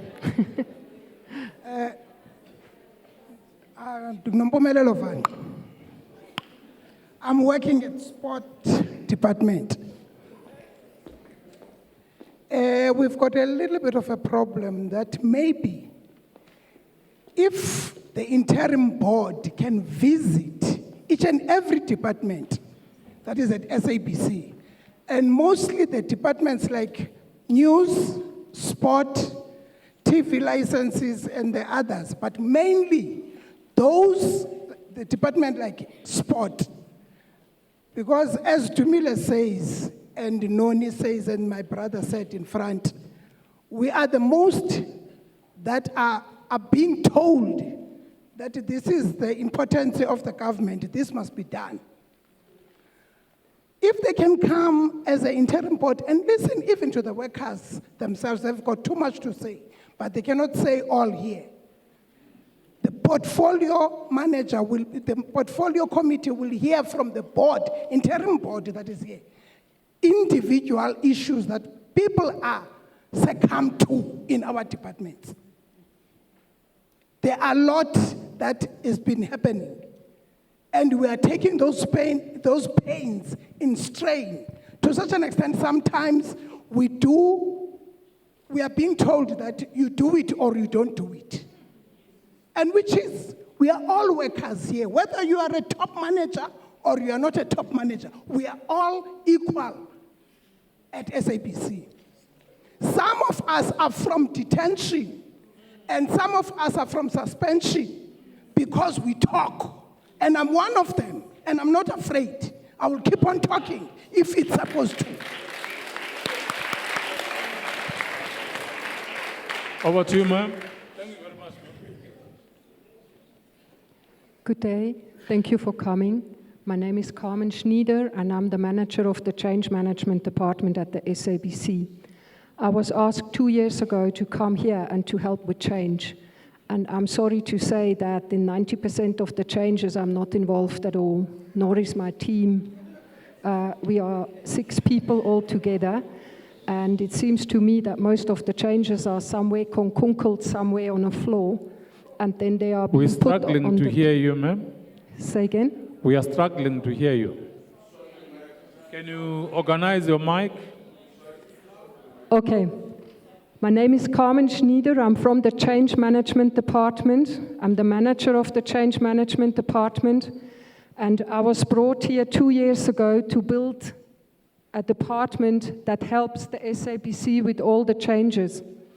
And I'm afraid to say that most of the changes that are being conducted are done somewhere concunkled in an office without change management involvement. Hence, there is lack of engagement, there is policies being changed, there is policies being flouted, and change management is not involved at all. It is so sad. I have people in my team, they work at top consulting companies, including myself, and we are not being used for change. We are basically just scrapping to see whether we can get work somewhere, and we are being told that we have not delivered anything at all. Those departments that have made use of our services have been highly impressed. They have praised us. But yet, I work in a department where we are being told that we most likely not needed. So we have huge group dynamics issues all over. We have done an employee engagement survey. We were told that it can't be tabled because it's not representative, which is not true. It was representative, we made sure of that. There's huge group dynamic issues. We are not being given the green light to address them, to do interventions. So people are still upset, as they were in the beginning when I came here.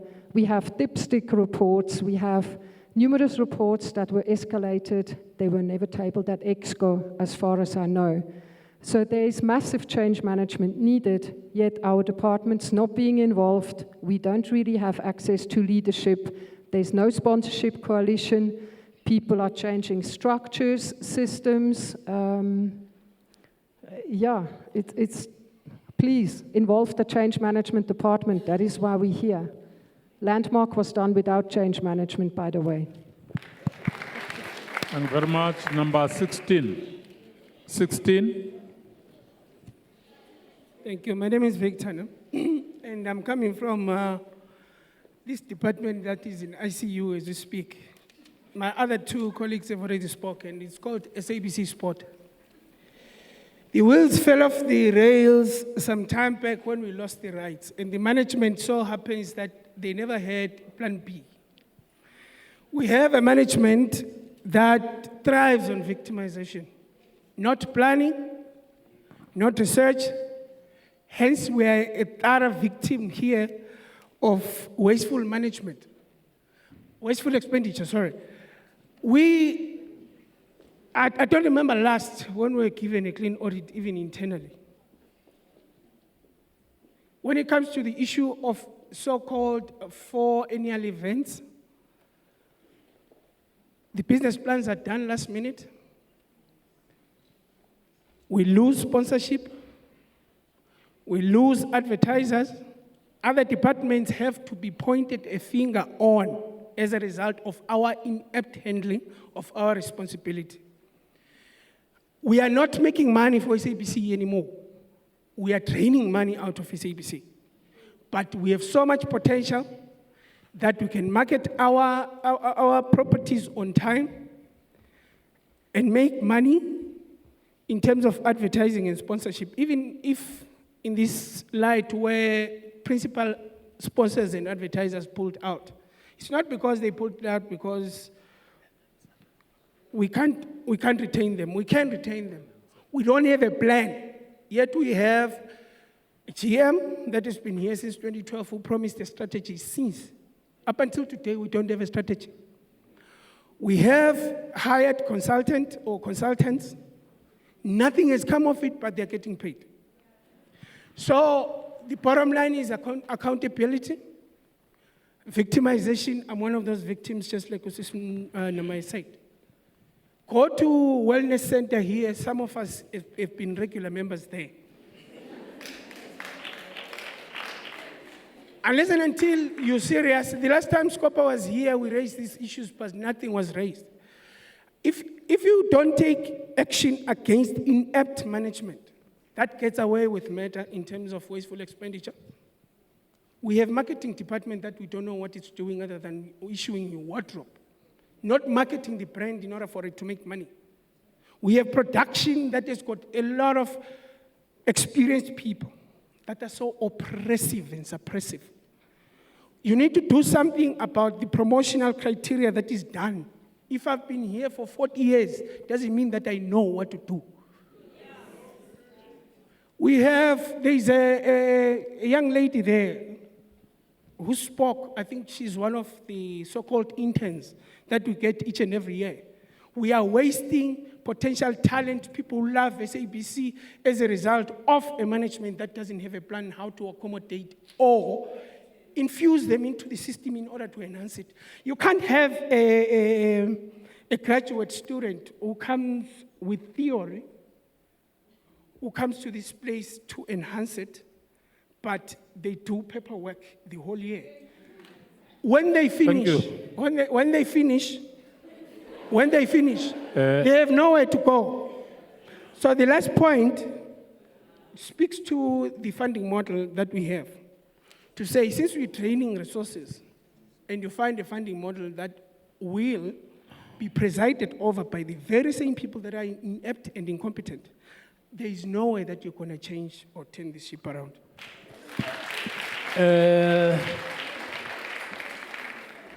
17.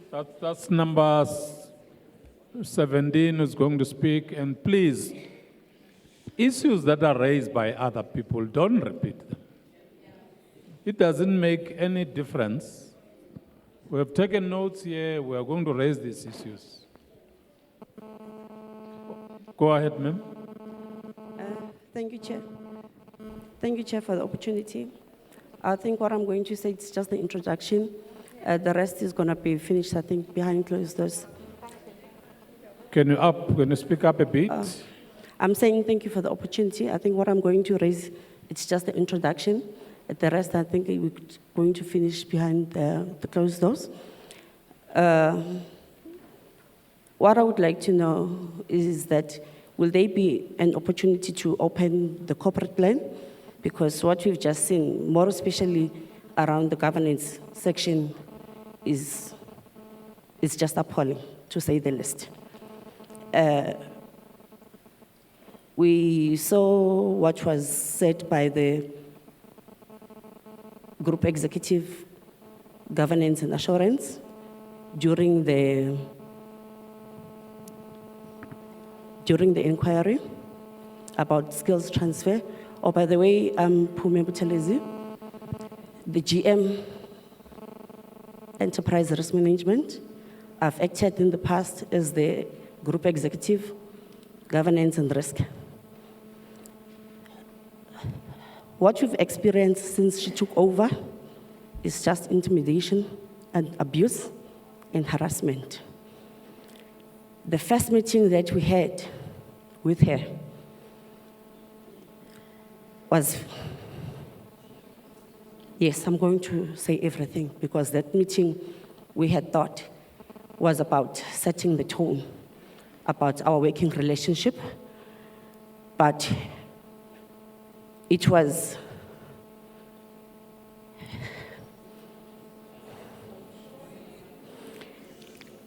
without grandstanding. We were told that she is very overqualified that we should stop talking about her, mind that we had not even known her a lot for us to start talking about her, that if we want SABC to look like Cape Town, to be white, and that there were so many things that were said in that meeting to such that we were very shocked, to the extent that we should take note that if we had not noticed that the judicial has been captured by DA, that is what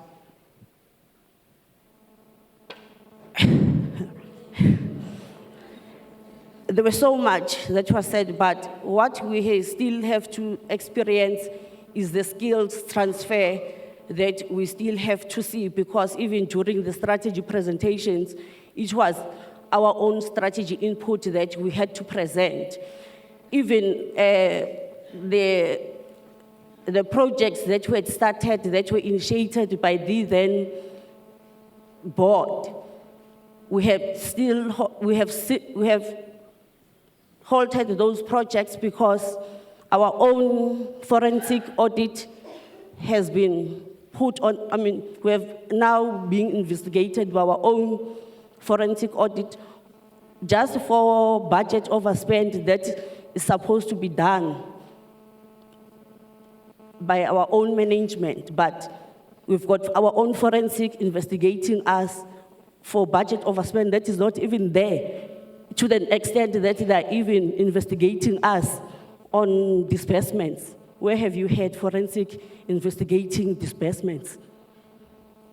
To such that they've even signed amongst each other, mandate and, what is this document? Protocol and mandate. Even in that document, there's a responsibility of Group CEO, where even the Group CEO is supposed to sign that document, and that document is supposed to even gone through the structures of the organization, but that document has not even gone through the structures of the organization. But we've seen that because there's this structure that is called now governance and assurance. Within that structure, it's enterprise risk management, it's internal audit, it's forensic audit, it's compliance, reporting to group executive governance and assurance. So basically, it's abuse of power by this group executive.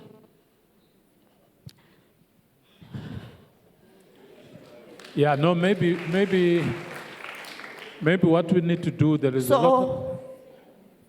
Us, as risk and governance, we are being sidelined in certain decisions that is supposed to even involve us. Even in the finalization of this corporate plan, you could see that it is certain departments within this structure that has been involved in the finalization of. That's why I'm saying, I wish we could sit down and see this corporate plan, because right now, we all know that governance risk, ERM, has been in charge around the governing of anti-fraud, corruption campaigns. But now we've been told that even risk assessment around anti-fraud risk management, but now we've been told you must leave, it must be done by this section. So there's nothing that we could do now. Our hands are tied. You mustn't do this, it must be done by this unit. Let's do it this We've got no input or whatsoever. The story is long, but we need it. Yes. Maybe because you break at some points, maybe let's have one of our support staff members to sit down with you and capture that. Yes. Okay.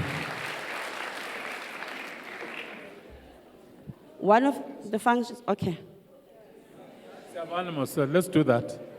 One of the staff members will get your stories. Number 18. Number 18. Thank you very much. My name is Vuyema Nenza. I'm coming from supply chain management, strategic sourcing technology. Yes, there is skill in supply chain management at the SABC. I think that's an imperative point because it has been raised publicly that there is no skill at supply chain management, procurement. There is skill. We are Leonard. We do have qualifications. And yes, we do have experience. My second point, Chair, is I hope that this is not the last that we see you. I'm very concerned, though, that it's just an interim board that we are speaking to today. And I hope that when the new board comes, we will have the same opportunity. 4 quick points. Too many actors at the SABC. Too many actors. There's a policy for acting allowance, but people act for more than 3 months, for 4 or more years. Second, are we going to be retrenched or not? I think it's a very simple question, because hearing things in the corridors is unacceptable. And we all know, SABC, where there's smoke, there's fire. Secondly, ikhona imali okanye ayikho. Is there money or is there no money? I think this needs to be clearly detailed. We should not be hearing it from a press release in the media. Parity, salary anomalies. Process started in 2012 and died. Process started in 2012 to address the salary disparities in this organization, and it was not done effectively or efficiently. It was rushed because the then board had approved plus minus 45 million, and we were told to implement within 3 months, a process that should be taking 3 to 4 years with the change management department, with a proper HR processes. Currently, sir, we continue to employ people in this organization on the wrong salaries. We continue to promote people behind closed doors. We continue to put people on so-called midpoints when it is not a midpoint. When you ask these questions, we are told alternatives. By the way, there is currently a project that is trying to address the issue of competency, which is aligned to parity in this organization. It is only being done in technology. What is special about technology? Only. Because a worker is a worker. It should be done in the entire organization. It should be treated as a project. If there are freelancers who wish to be converted to permanent staff members, it should be done within the framework of the law. HR is an issue. Governance is an issue. Accountability is the worst issue. From the lowest working employee to the highest, there are issues of accountability. Lastly, sir, for your information, here in this company, if I am not wanted by my line manager, 2 people replace me. And when they replace me, sir, issues of retrenchments are then brought to the table. What happens to those 2 employees? What happens to me when I'm not liked or I don't sleep with that manager anymore? Please let us address those issues. Thank you very much. Number 19. Number 19.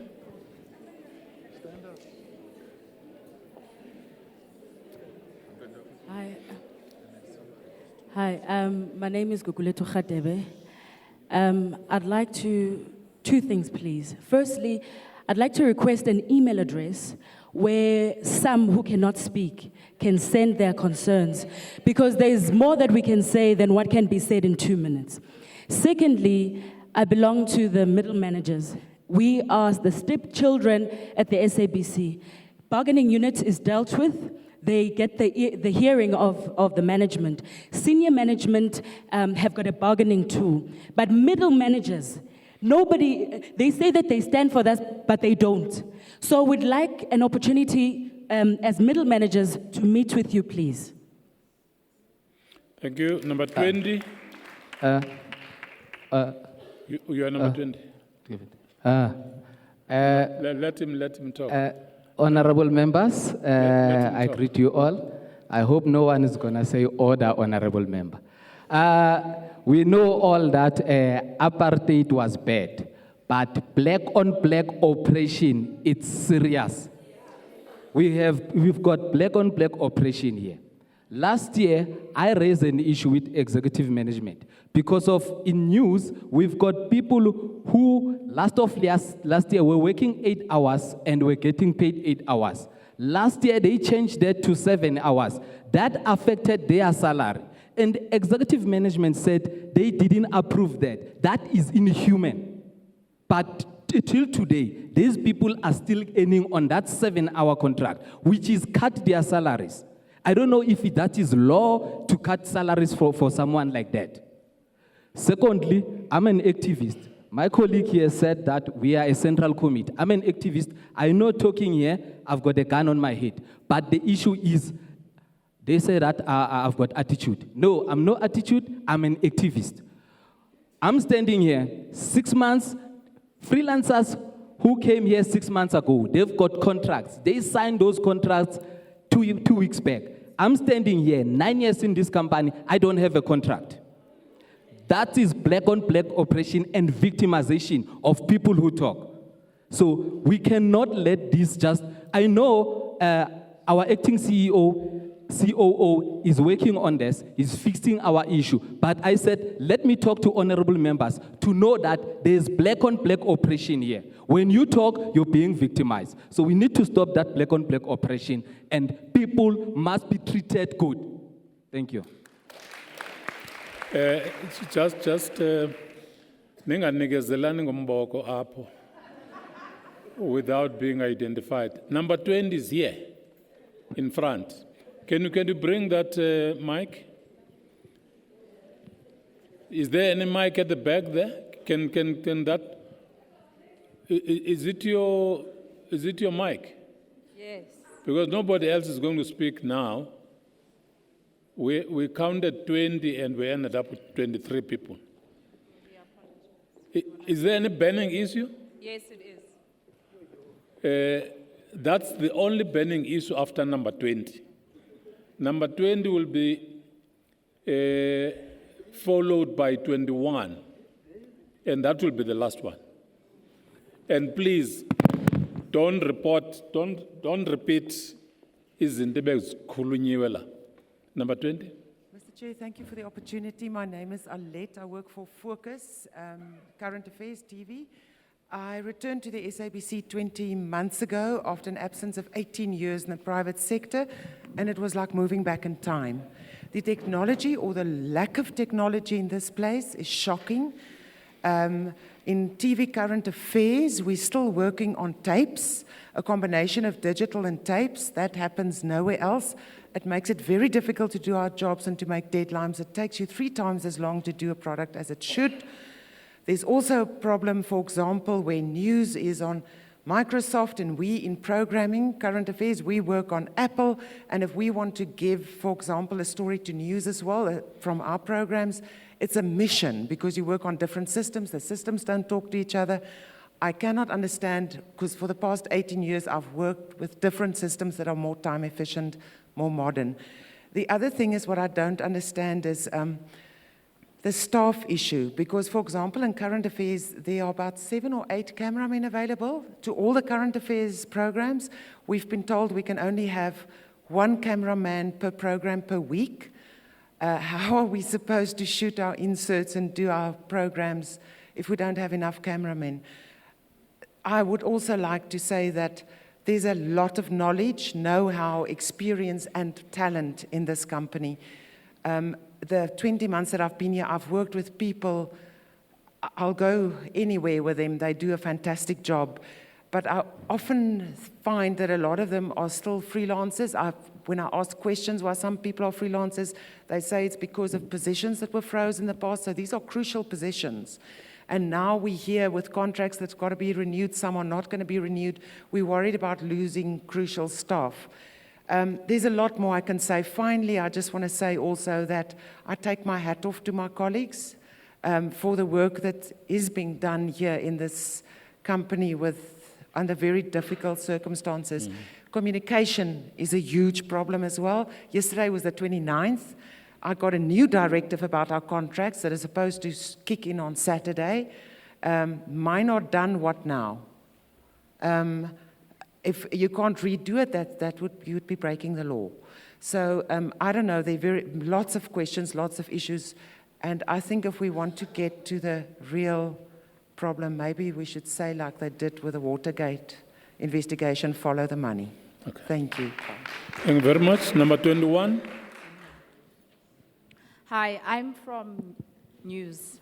We were told last month that our contracts were not going to be renewed. And then yesterday we were told that our contracts have been renewed and we can go and sign them. But now we are also told that we can sign the contracts, but we are not guaranteed that we'll have jobs. So can you please look into that? Because currently there's a schedule that's been out, and most of the freelancers are not on the schedule. So there's people who have signed contracts, but most of them are not in the schedule. So basically, they signed, but they still do not have jobs. Can I... no. Kindly, if I could just stop on what she said. No. Remember the issues that we are getting from you. We need to engage the executive. When are we going to do that if we continue and continue and continue? That's the problem. We can spend the whole day here and then don't raise anything with the executive as the committee. Even if they lie to us, but we must deal with them, we must deal with issues that we have raised. And I'm very sorry, because there are so many hands, it's not only two of you. The safest route will be to write down your issues and give it to the secretary of the Portfolio Committee at Tingoma at parliament.gov.za. TNGOMA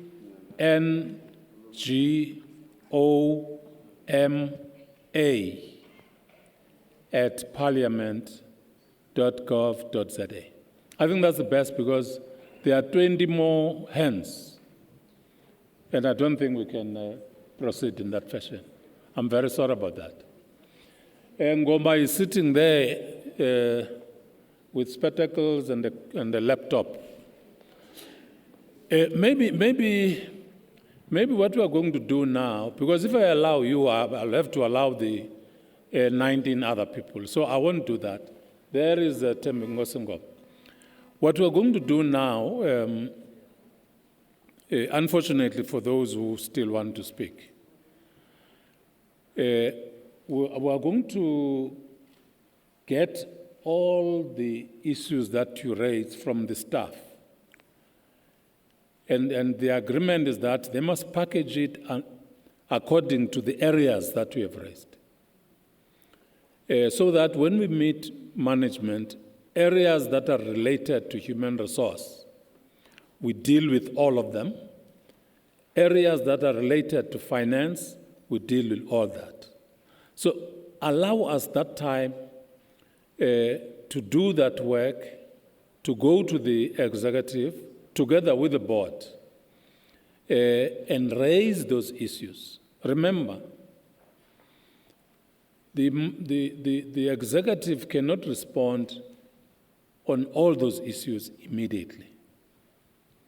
We need time to deal with those issues. Fortunately, now you have a board, the Interim Board, who can take legal decisions because the quorum is now clear. So we'll have to do that and revert back to you, just that we don't know your representatives. We'll have to find a way to revert back to you. And honestly, because we cannot. But if we allow you, we'll have to allow 19 other people. What you are addressing, I'm trying to make it clear to you. There is a delegation that represents freelance contract workers here. You see, this is what is called ill discipline.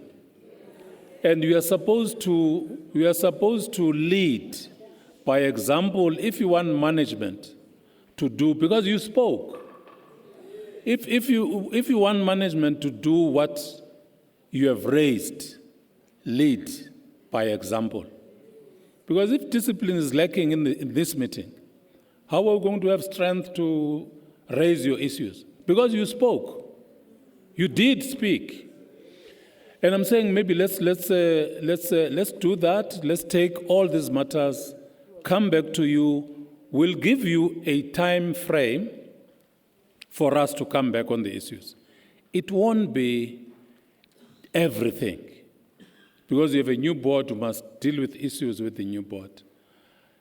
Even if it's few issues that we have raised, and after discussion with the executive, we'll communicate those issues. And that will not be later. Remember, we're going to Parliament on the 2nd of February. From now until the 1st, we're not in Parliament. We'll be in constituencies, but the interim board will be here, working with you. Tina, as the portfolio committee, will go back to Parliament on the 2nd, and we'll start getting the responses from your management, and then process them.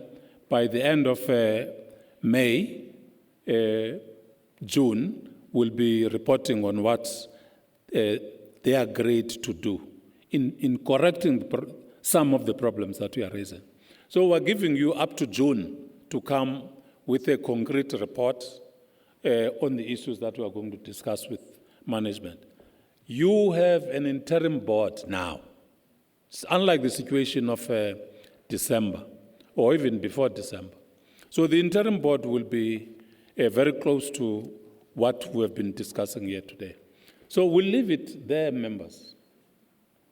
We'll leave it there, and maybe thank all of you on behalf of the Portfolio Committee on Communication. The issues that you raised, the very many issues that you raised, are captured. They are serious. We take them as such, and will give them the attention it deserves. You know, what you raise here deserves a very serious attention on our part. And that will do, and come back to you soonest, as I said. But thank you very much. I don't know what will correct the situation of provinces, because we gave them few slots. But I'm sure they are listening. Whatever problem that you confront here definitely affects them as provinces, because this is one SABC. Thank you very much, and the meeting is adjourned.